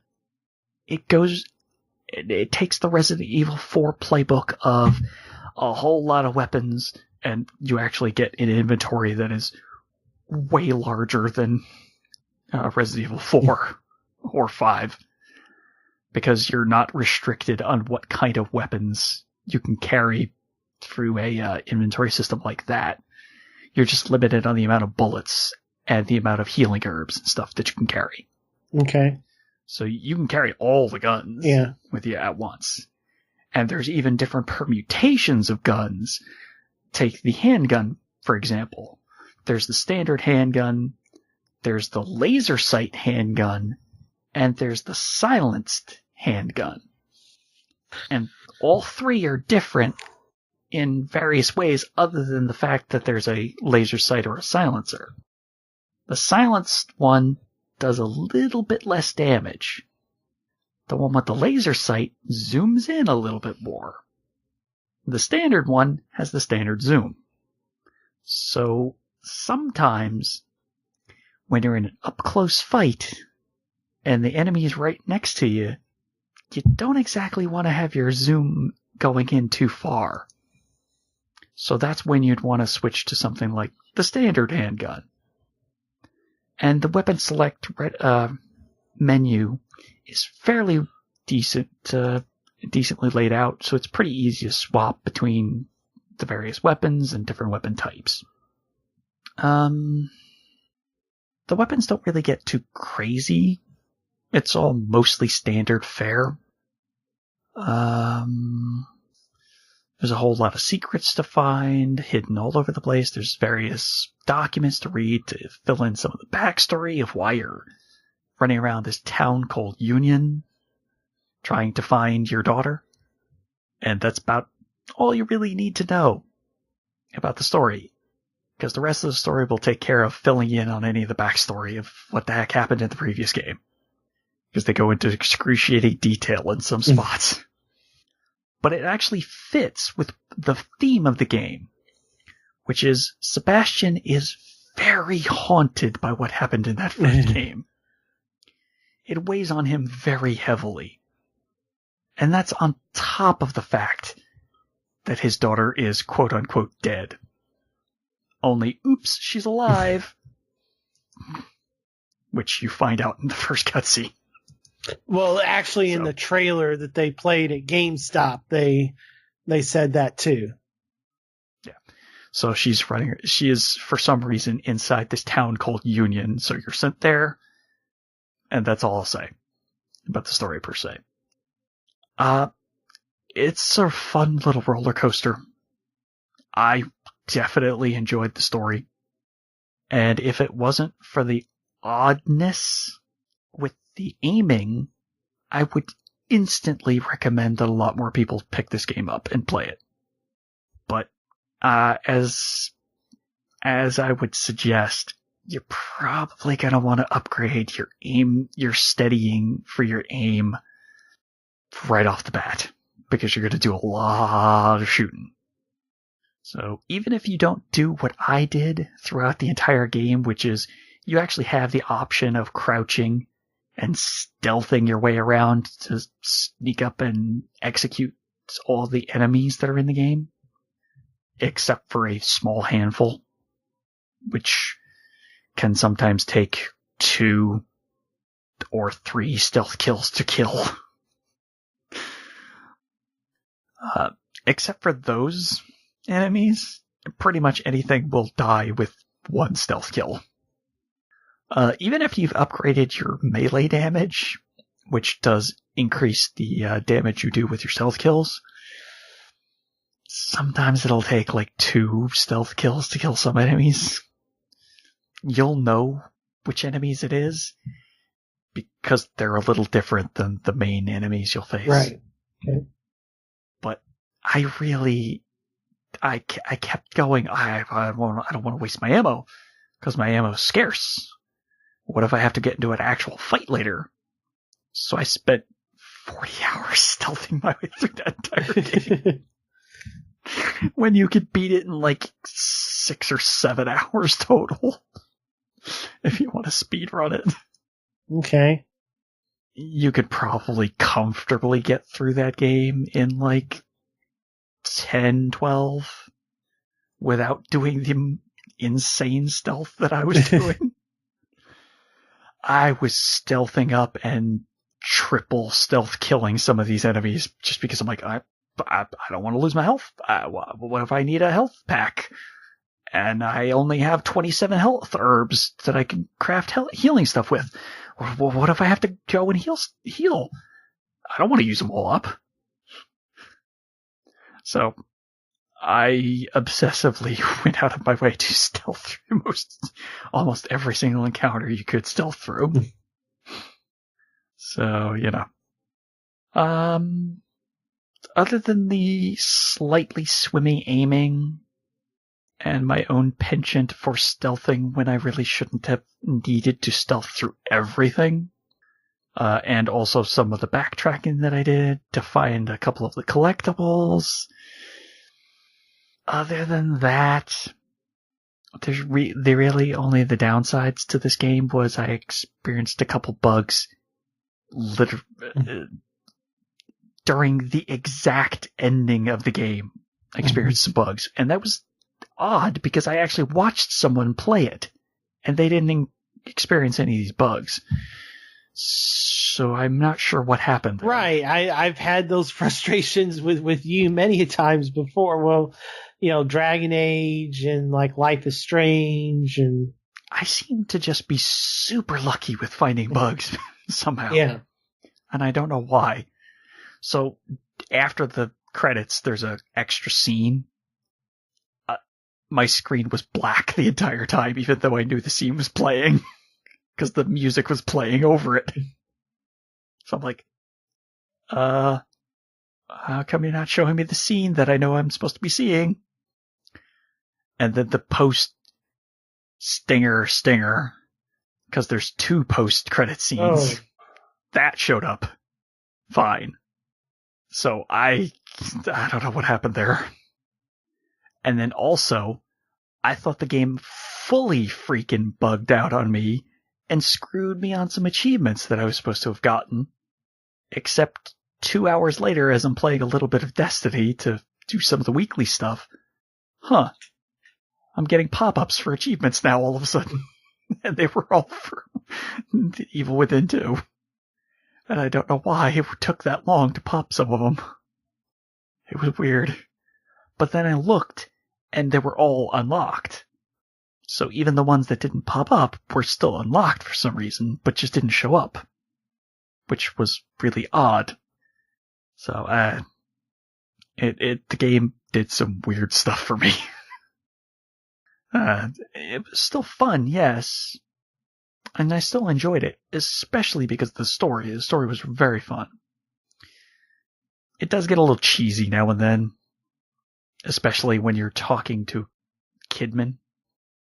Sometimes it'll get a little bit cheesy with the scenes that she's in. Okay, yeah, because she's from the first game, correct?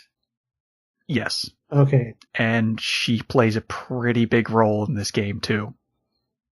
And they also go into their backstory and stuff like that. There's really not much else that I want to say without spoiling anything, because there's a lot that can be spoiled. It's creepy. It's fun. Once you upgrade your aiming steadiness, It's got a whole bunch of different upgrade trees that you could go through: stealth, combat, health, regeneration. I think that was it, actually. But each one of them has different things that they let you do and let you focus on. I basically had almost everything by the end of the game. But that was with unlocking all the special side content stuff that you can do. Because eventually, a couple chapters in, they unlock a shooting gallery, a la Resident Evil 4, that allows you to get a bunch of upgrade materials and green gel, which is one of the upgrades, one of the things that allows you to upgrade your skill trees. I remember that from the first game. And a bunch of weapon parts that you can upgrade weapons with and stuff like that. So I basically was able to unlock almost everything by the end of that playthrough. And then it actually unlocks a New Game Plus, which allows you to carry everything over. Except for one or two very story-related items that you wouldn't have. But other than that, yeah, it's a fun game. Definitely would recommend it. No need to worry about the first game. I certainly didn't, because I never played the first game. But I knew enough, just barely enough, about what was going on at the very start of the game, before starting the game, that I was a little bit ahead of where the story starts. But, like I said, they recap a lot of what happens in the first game to the point where you're pretty much going to know what's going on. So that's pretty much it for Xbox One. Well, all right, I guess I'll switch off to PS4 then. And, thankfully I was going through the app here and I forgot to list a couple of things. So, first off, I talked a lot about Ease 8 last episode. Now, I believe so. Now, since then, a lot of, and I didn't really notice this that much because I hadn't gotten super deep into the game, but there were a lot of critiques about the localization job, the translation job done on that game.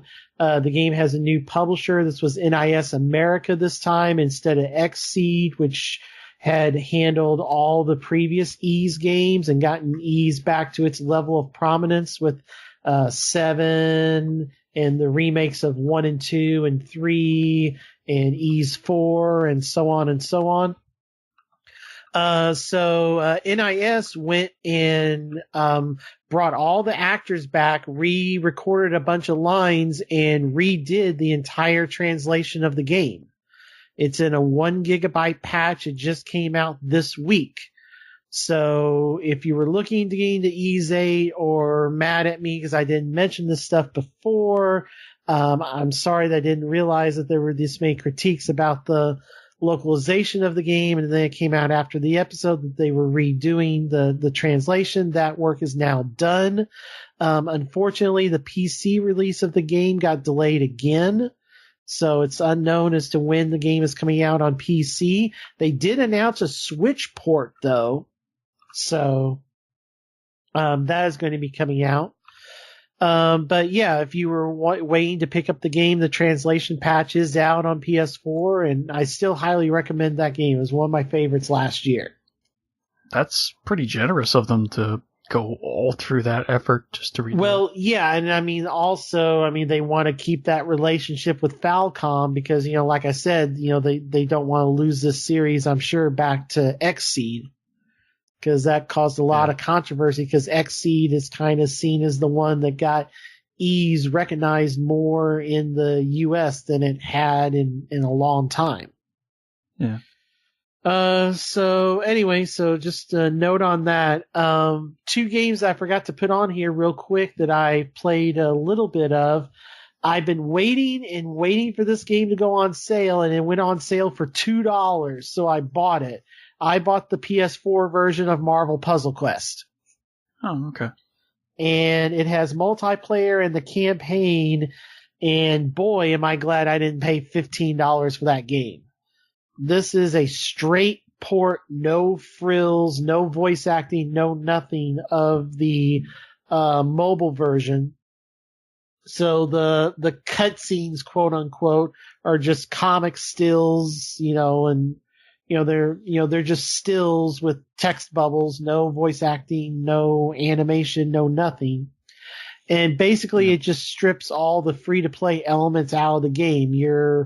But man, it seems like it is a grind fest. Like the enemy levels escalate so quickly that if you don't keep using the same 3 characters, you get so far behind, you would just have to grind and grind. Like I got through like the first set of levels okay, but the second level I struggled a little bit and actually lost a couple of rounds. And now the third one, I mean, the enemies just escalate in level so quickly, it punishes you for not using the same heroes over and over to constantly level them up.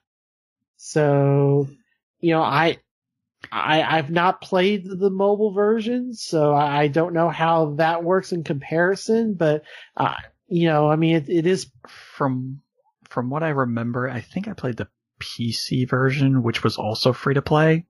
I think it functions exactly the same way. Okay. Well, I'm just glad I only paid $2. I think that was what turned me off from that game as well. I'm glad I only paid $2 for it. So, I told those developers at PAX East 2014, well, if you put it on console, I'd buy it. Well, you kept your word. Kept my word. Took me 3 years, but yep, I did buy it. But I'm glad I didn't. Don't spend $15 on that game. It is not a good puzzle quest. It is an okay puzzle quest with a good license, but man, I mean, that game is just a grind fest. The other thing I played for only about a couple hours was Nier Automata. Oh, okay. Yeah, I got through the opening section, and then I got to like the kind of the first area after that and playing it, and I'm nowhere near any of the endings or anything, or, it just seems like an interesting game that I just haven't, I would need to devote more time to really get into I purposely didn't listen to any of the Giant Bomb Game of the Year stuff because, they were going to talk a bunch about Wolfenstein and this game and probably some of Persona and stuff, Oh boy. You're in for some treats when you listen to those. I don't know when I've got to play, Nier and stuff first. It's just, I get so far behind on playing games that, I don't want to listen to the Game of the Year stuff where all that's going to be spoiled because they have to, because, they're going to talk about it. They have to freely discuss it, yeah.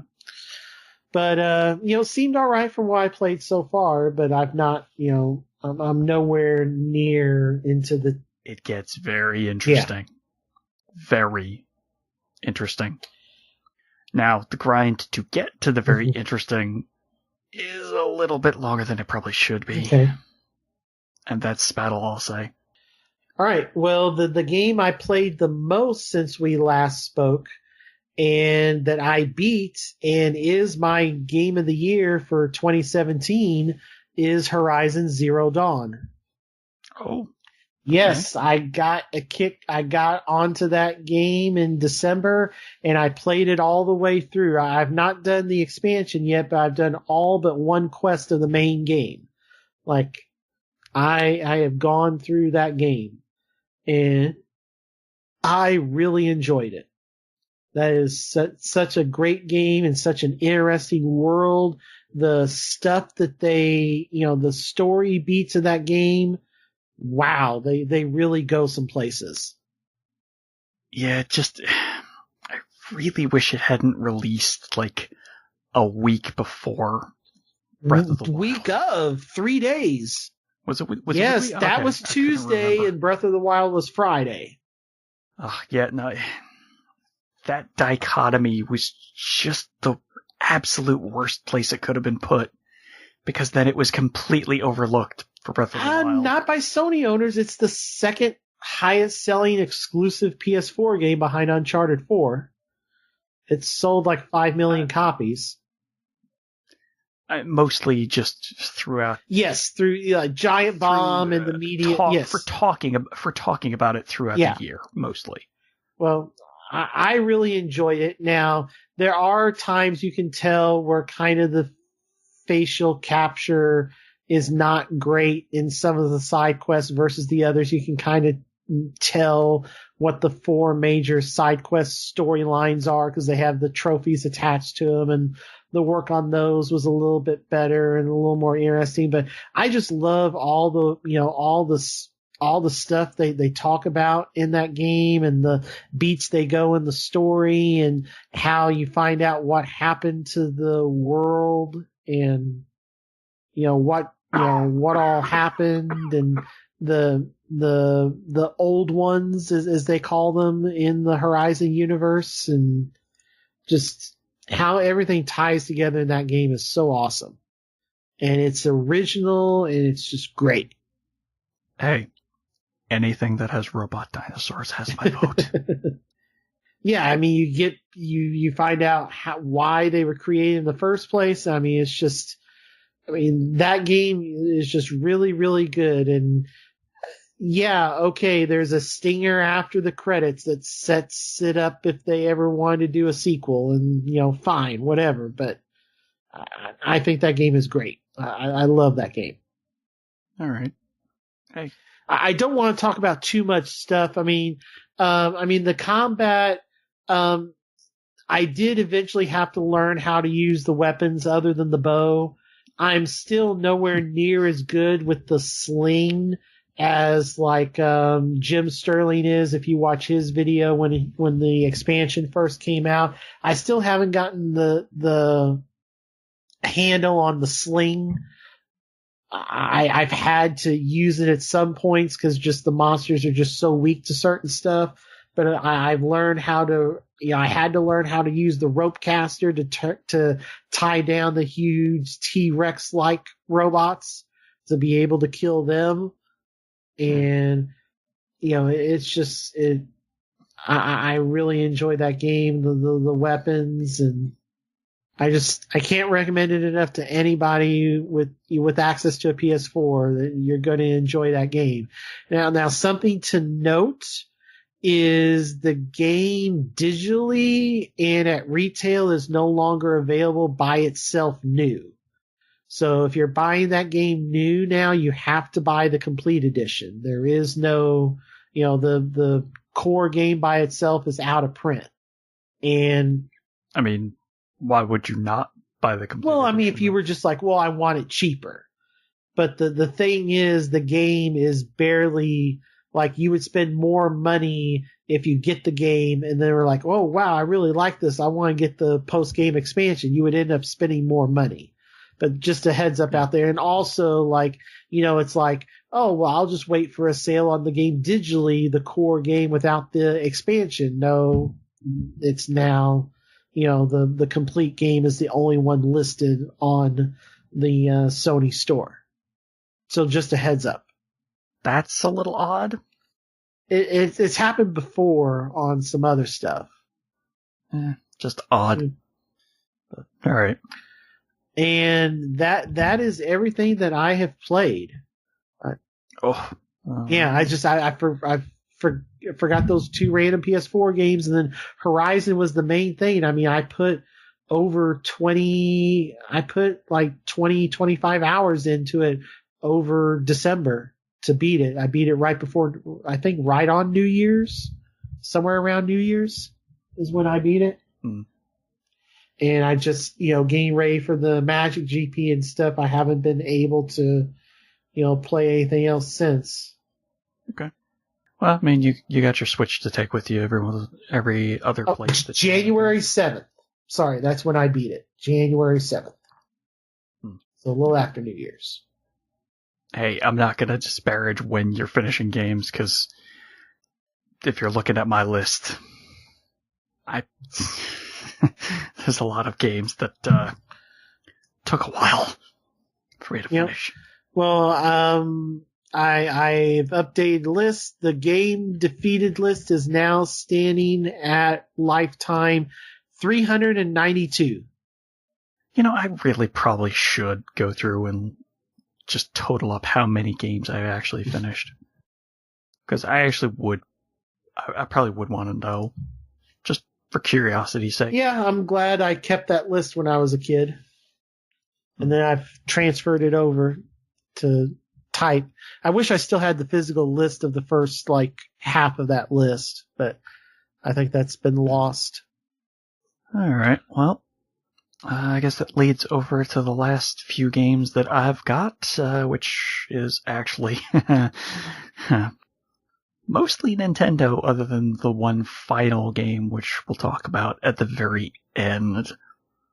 Oh, other than my little special surprise. Oh! So, that will be the very final thing we talk about. But, before that, Fire Emblem Heroes on my tablet. And yeah. they introduced a whole lot of new stuff. I think the last time I talked about it, they had released the weapon refinery. Well, now I know that there's a material that you need to upgrade weapons called arena metals. Basically means you have to go into the arena and face off against other characters that have been taken from other people's teams and thrown against you. So other real people's characters that have been powered up, given special skills sometimes, and it's not exactly something I enjoy. So if I want to keep leveling up some of those weapons, that's kind of where I have to go. Unless I wait for quests to get some, which is really annoying. They did have a bunch of anniversary event stuff going on right now. A couple days ago, they gave everybody a giant gift of 50 orbs for summoning. Wow. So I went on a huge summoning spree, and I only got 2 5-stars out of that. Yeah, because I'm sure they turned down the frequency of those. And actually, they turned up the frequency of 5 stars, and I still only got 2. Yeah. And they weren't even really characters I was looking for. So it doesn't really help me that much. Yeah. But they've still got a bunch of other events going on, so I might be able to get enough orbs to get one more shot at it before it ends. But we'll see. I don't know. I'm starting to get a little disheartened with how much they're making me grind certain things just to get any of the materials that I need to upgrade stuff. And the fact that most of the new high-level... they actually did add some new story chapters onto it for Book 2, which is the, I guess, Norse mythology-themed section, which creates a bunch of brand new characters for the game. One of which you get completely for free, and they're 5-star gold.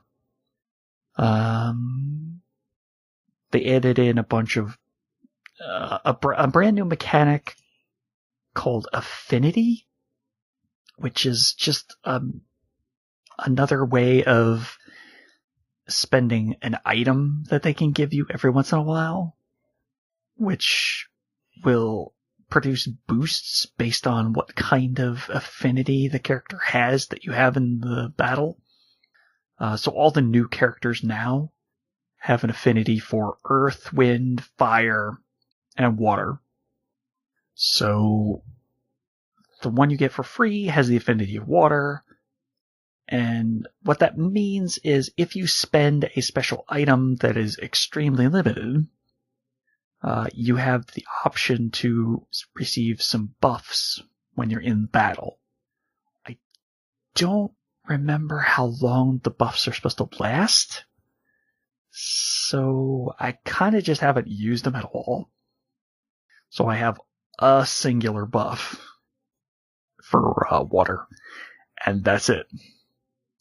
And the current buff that they have highlighted that allows you to have those, the current affinity rotates. So those buffs will only last so long before they rotate out, if they last even that long.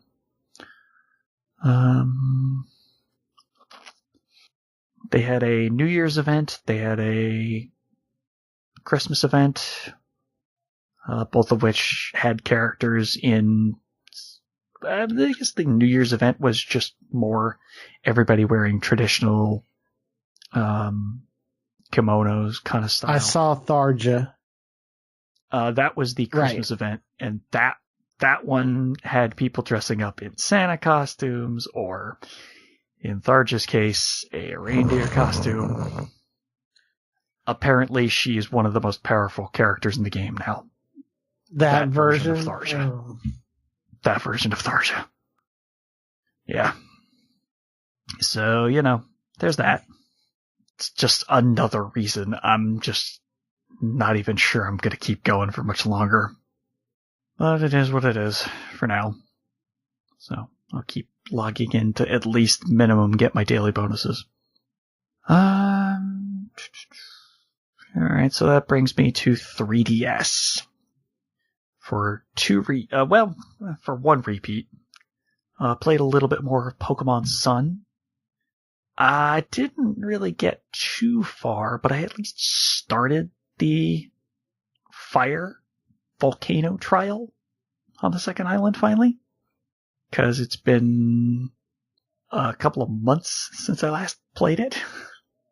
So I decided, I kind of don't like having Slowpoke because my Slowpoke was a physical attacker rather than a special attacker. And most of the water moves and psychic moves are special attack moves. So I'm like, that doesn't really help me much and doesn't really help me do enough damage. So I swapped my Slowpoke out for a Psyduck. So I was leveling up my Psyduck, who I named Daisy. Daisy Psyduck. Yep. There you go. That was where my head was when I was naming that. I mean, it's better than me in cars, so. Hey, well, I some of the names, yeah, a little weird, but I think most of them fit at least. I've come to the odd decision that I have to change out my team quite a bit, because now I know my Rockruff will not learn any ground type moves. He's a pure rock type, and he will only learn rock type moves and some normal moves. That's unfortunate because most of the time when I'm trying to use a rock type, I'm mostly looking for something that uses rock and ground type moves. So now I have to clear him out and swap to a different character. Maybe one who can use ground moves. Maybe I should switch to an ice type. I don't know. I'm still in flux at the moment, so I'm really unsure what I'm going to actually do at the moment. So that's kind of why I haven't touched it in about a week or so. It's because I'm just so unsure of what to do. I'll figure it out eventually, but... Alright, so that brings me to the new game for 3DS. Picross E7, released last year. And I finally got around to playing it this year. So, yeah, it's the same Picross we all know and love from all the other Picross E games. It includes regular Picross puzzles, Mega Picross puzzles, and also the Micross puzzles as well. of course, the Mega Picross puzzles are total trash, so I hate that and will never go into them. But all the regular Picross puzzles, bravissimo. Love them. Although they're getting really weird with some of the pixel depictions of what they're trying to create an image of. Some of it's a little odd. Like, doesn't quite seem to match up sometimes. Like, that doesn't quite make sense. But I guess I'll believe that's what you meant to pixelate. I haven't gone into the Micross puzzles yet, because I haven't finished off the regular Picross puzzles just yet. I'm on the final page, though.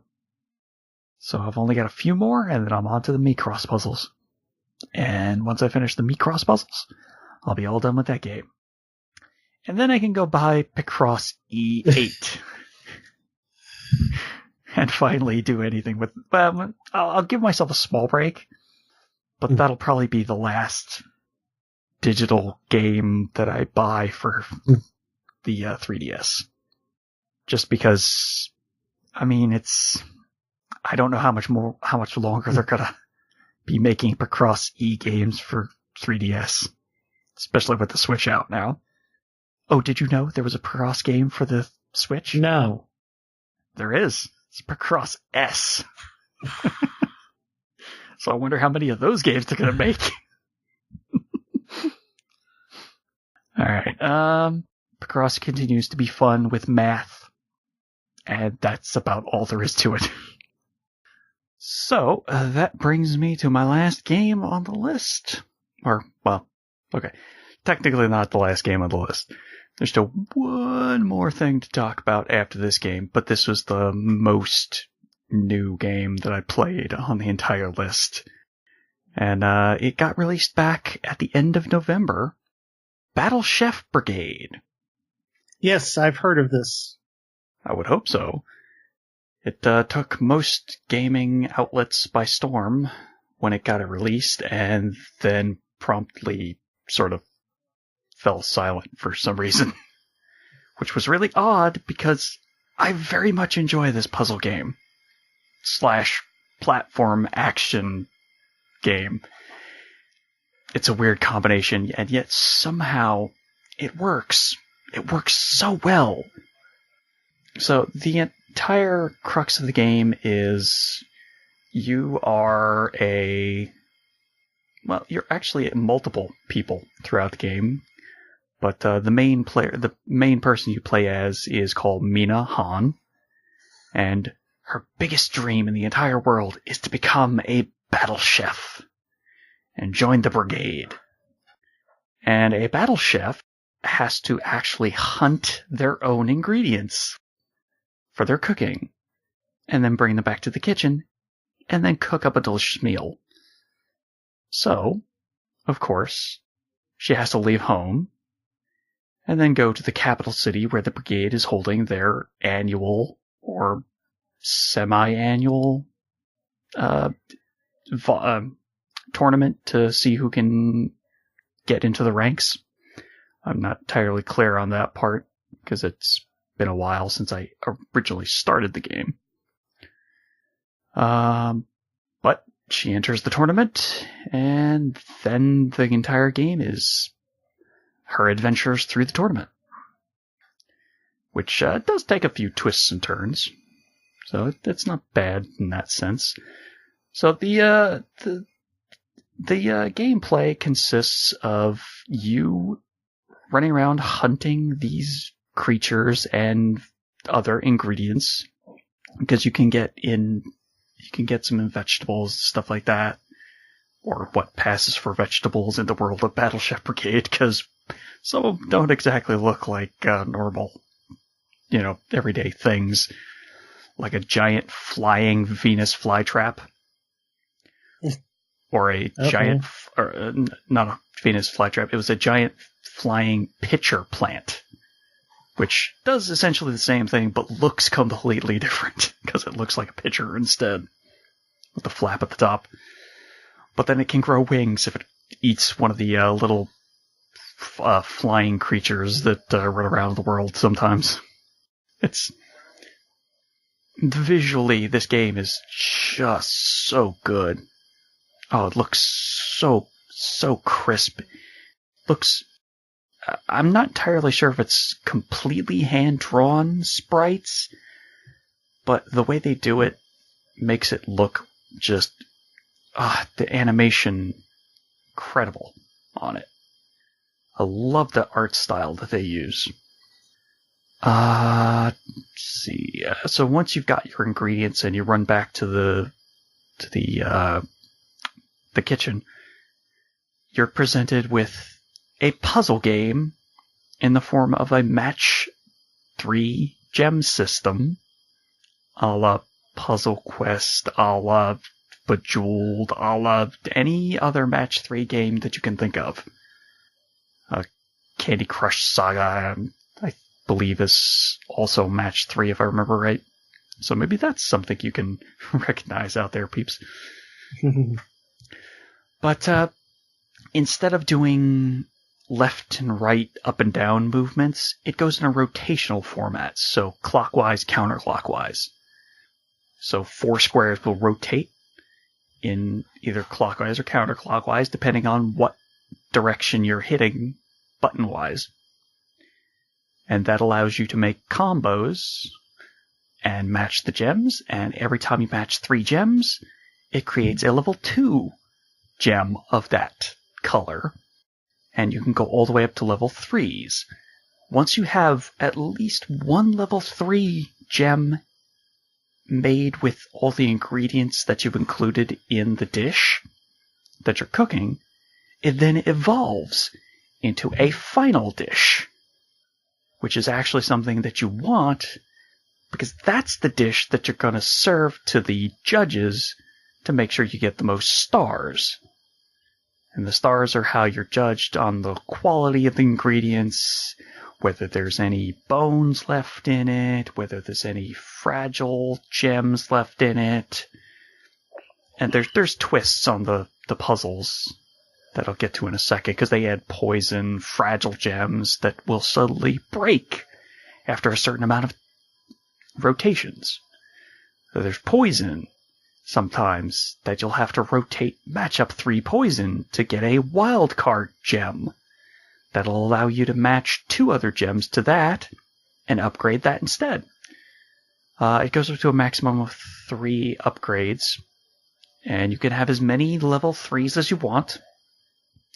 But each of the battles, the judge will request a certain type be the most present flavor, because it's fire, water, and earth flavors. So you'll have red, green, and blue. And sometimes the judge will want a lot of earth. So they'll want specifically a lot of level 3 earth gems. More so than any of the other gems. You can have as many other level 3s as you want, so long as they're not more than the current gem that they're asking for. And if they ask for 2 gems, the gems have to be exactly the same amount. So it'll have to be, if they want red, blue, it'll have to be exactly the same amount of red and blue level 3s. Now, might sound a little more complicated as I'm describing it, but as you're playing it, it just feels super natural to play. The rules are very simple to understand once I'm actually in the game, running around, killing the monsters in the side-scrolling section, and then running back to the kitchen with the ingredients, with that one little ingredient that you were missing for that perfect amount of dish to get the most amount of stars and win the battle against your opponent's chef. They also have straight up just side quest stuff for you to do. That includes just puzzles, which are untimed. Monster hunts, where the objective is to just hunt monsters that are usually assigned to you, but most of the time it's just kill X number or loot X number of ingredients, which, you have to kill the monsters to loot the ingredients, so, Yeah. And then there's also a line chef or a line cook side minigame, which also allows you to get money. And that one is extremely it's extremely time based, because all you're trying to do in that is just match a pattern as quick as you can. The quicker you do, the more tip you get, and then you move on to the next one in the row. But that's the one that's the most vexing, because you have to do this specific pattern, and sometimes the way they lay out the gems, I just don't see it. That's a me problem, personally, though. Maybe that's not some problem that everyone would have. But I am just not great when it comes to seeing a random pattern through multiple gems that are just sitting there, and then realizing, oh, if I just rotate this counterclockwise and this clockwise, boom, there's the pattern. I just have to do it randomly, and I'm like, oh, okay, there we go, I stumbled into it.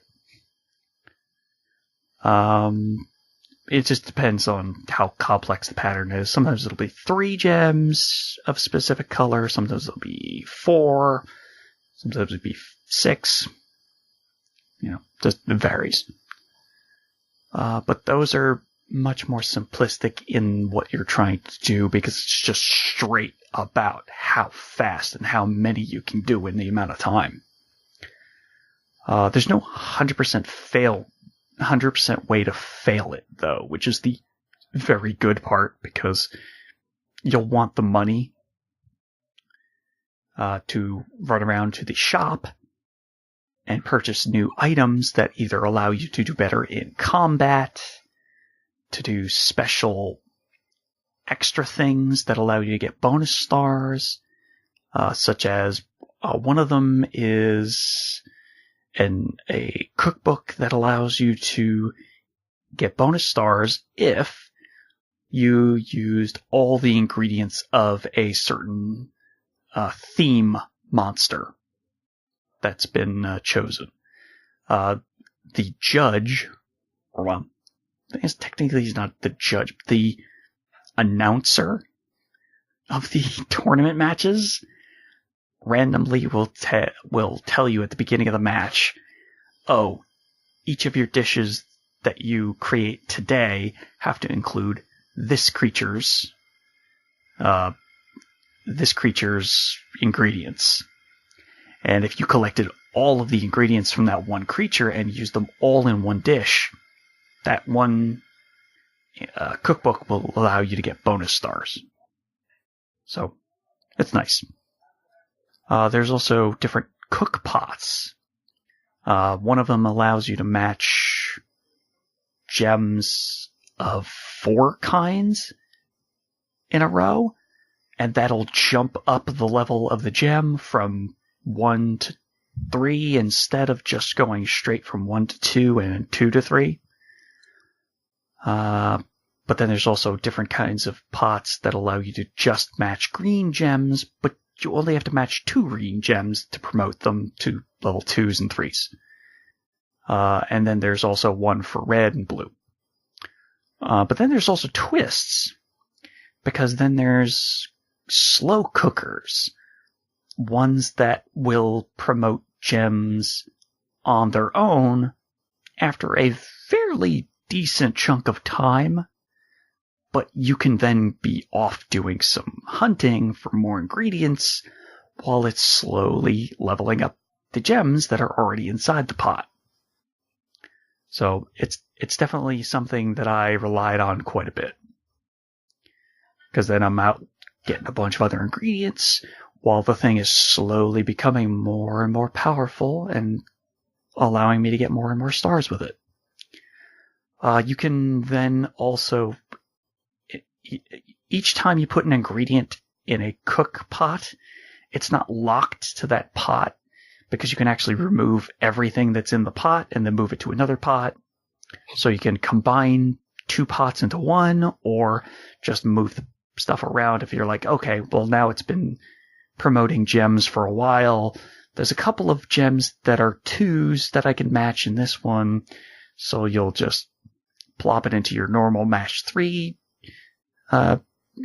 dish, and then match those gems, and then you've hit your quota of what you were looking for, most likely. But the flow of the game is just super... It just flows so well. I just loved it from start to finish. That I finished the entire game. I was kind of sad that I finished it, because I kind of would want to go back to it. It's only currently available on PC and Switch. So I would definitely recommend people check it out on Switch, because then you could do stuff like the dailies. There's a daily challenge mode where they will randomly assign a theme ingredient for you to go out and grab, and they'll also randomly assign you different item combinations for you to use. Sometimes it'll be stuff that increases a broad spectrum of your combat options. Sometimes it's allowing you to just double jump. Sometimes it's different types of cookware. It's a random, it's totally random what you'll get. I'm guessing they're curating those, but I'm not sure. But it's daily, so changes up. But yeah, it's just so fun. More people need to play that game. It's just fun. I'm not sure what else I could really say about it. But did you have any interest in checking it out, or? Possibly, but I am so far behind on stuff. It would have to wait for a sale. Like the Golf Story went on sale last week, so I went and got it while it was on sale. That's another one that's kind of only on Switch right now. Yeah. Well, like I said, it's on Switch and PC. Oh. So it could be either one. I have it on PC because, that was what I had. Right.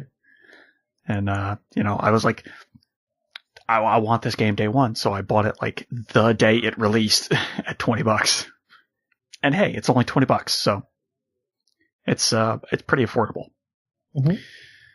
Or was it 20? It might have been 25, but still, it's incredibly affordable for what you get out of the game. It's a decently lengthy campaign. It actually took a little bit longer than I thought it would to go through the entire campaign. Mostly because you're swapping between characters, and I didn't realize that you actually swapped characters after a certain number of chapters and then swapped back. So that I wasn't privy to before I started playing. But yeah, it's a good twist, because then you'll get to try out different ways of playing the game. Because the combat is very different between the two characters that you play as. So whereas Mina is a very light on her feet, very fast, has wind magic, and daggers that she throws that you can either have them stun people, throw out multiple daggers, set people on fire, creatures on fire. She's not actually fighting people. But, yeah, and the other character is much slower, can't jump as high, but wow, are they powerful. They do a lot more damage. And they have a little bit of fire magic to go along with it. So they could set things on fire very easily. But yeah, I totally would recommend this to anybody who's a fan of match 3 games and a fan of side-scrolling games. If you're a fan of both, totally 100% recommend it. It's a game you should definitely buy. and play. Because, knowing me, it would just sit in my backlog for a year if I hadn't been so amped up to play it right away. Because I still have so many games in the backlog that I've yet to play. Like a game that I bought brand new last year when it released. The day it released. Oh, wait, no. That's like 3 games, actually. Never mind. Not just one. One of them, I intentionally said, yeah, I'm not going to play this game because I'm waiting for the patches. The other game, I just kept forgetting I still owned the game. But I'm correcting that issue for next episode. I'll be playing one of those games. All right, so that brings me to my little surprise, which was a very big surprise, actually, for me on Christmas, because I didn't even know I was getting this. So I come down Christmas Day, and lo and behold, opening my gifts, there is a lovely box. What would it possibly contain, you might ask? Mm-hmm. It contained the one and only Nintendo Switch. Yay! So I am now the proud owner of a Nintendo Switch. And 2 games. One of those games was one of the ones I tried out to make sure my Nintendo Switch was working properly. Mm-hmm. And that game was Splatoon 2. Oh. Yeah, I know, you don't. You're not too hyped on Splatoon. No. The one thing that so far I've found incredibly annoying, you can't enter the menu during a match. So I'll be in the middle of a territory control match, but I can't get into the menu to tweak the settings, which I find really odd because it's harder to dial in the settings when you can't actually move the stick around at the same time and get the right kind of sensitivity set. So it's taking me a little while to get the sensitivity to where I want it. But it feels really, really super sensitive, which is odd because the way you were describing it, I figured for sure it's going to be like super sluggish. But no, it's like incredibly like hypersensitive for the stick. Oh. So that took me by surprise. Okay. When was I talking about it being sluggish? No, the way you talked about it, I figured. I'm talking about assumed. Well, I talked about the original like Wii U version. I thought you had the chance to No. Try it out. No, I was talking about the Wii U version. Yeah, all right, then I just wrongly assumed that. Because, as we all know, when you assume, you do the ASS. Yeah. No, I have not played the second at all. All right, okay. Yeah, for some reason, I got it into my brain that you had tried the second one. No. Like, very, very briefly. For, like, one afternoon when it was at, like, a GameStop or something. No, I hadn't. Okay. Yeah, I don't know where I got that in my head, but hey, but yeah, I played a little bit of it. I still haven't gotten to the point where I can unlock all the customization stuff. I've only got 2 or 3 of the weapons unlocked, so I'm really not that far into it. So I kind of don't really have much of an opinion, other than, man, that game just looks good. The look of that game, bravo, they did a great job on that look. It just looks good. I was oddly surprised when I was making my Inkling.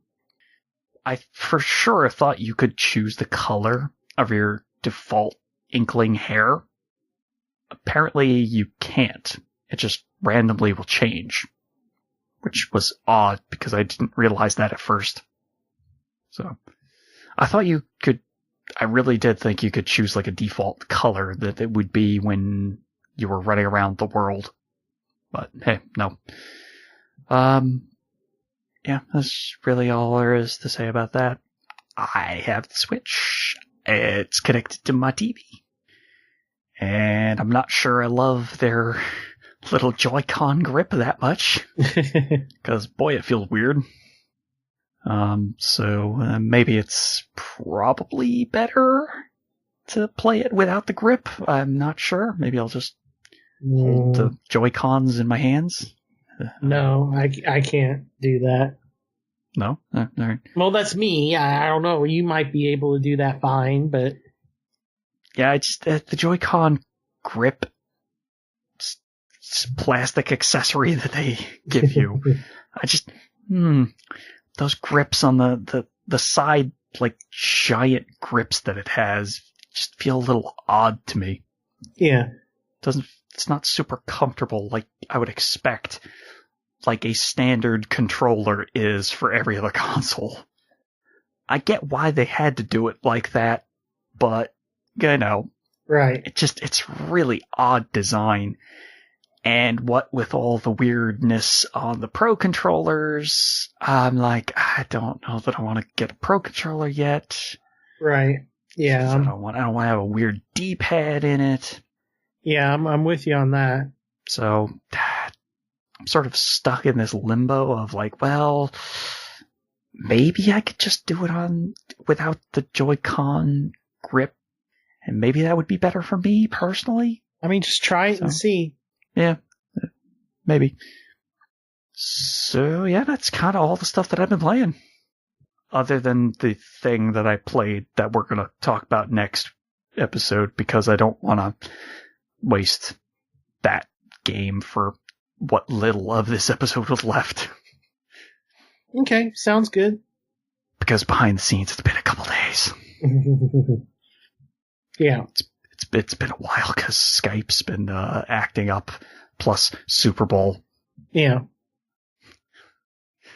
So I guess that will do it for the show, I believe. Yeah. All right. So you can find us. Don't forget to subscribe to the show through the Apple Podcasts, which is something you can access through iTunes.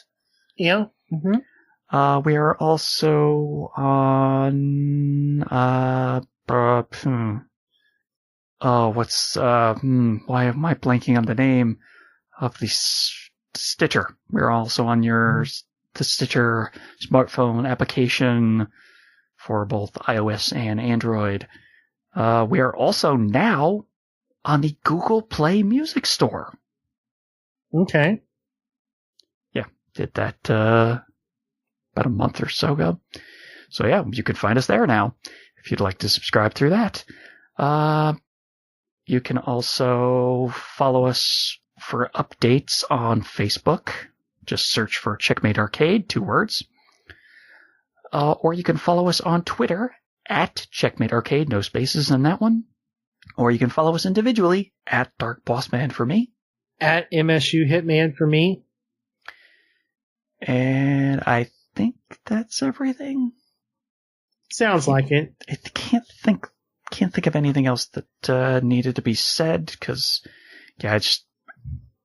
I decided, hey, iTunes has been messing up for me for a while now, so hey, let's go see what this Google Play Music Store is thing, because, I have an Android phone, so that way I could access it there.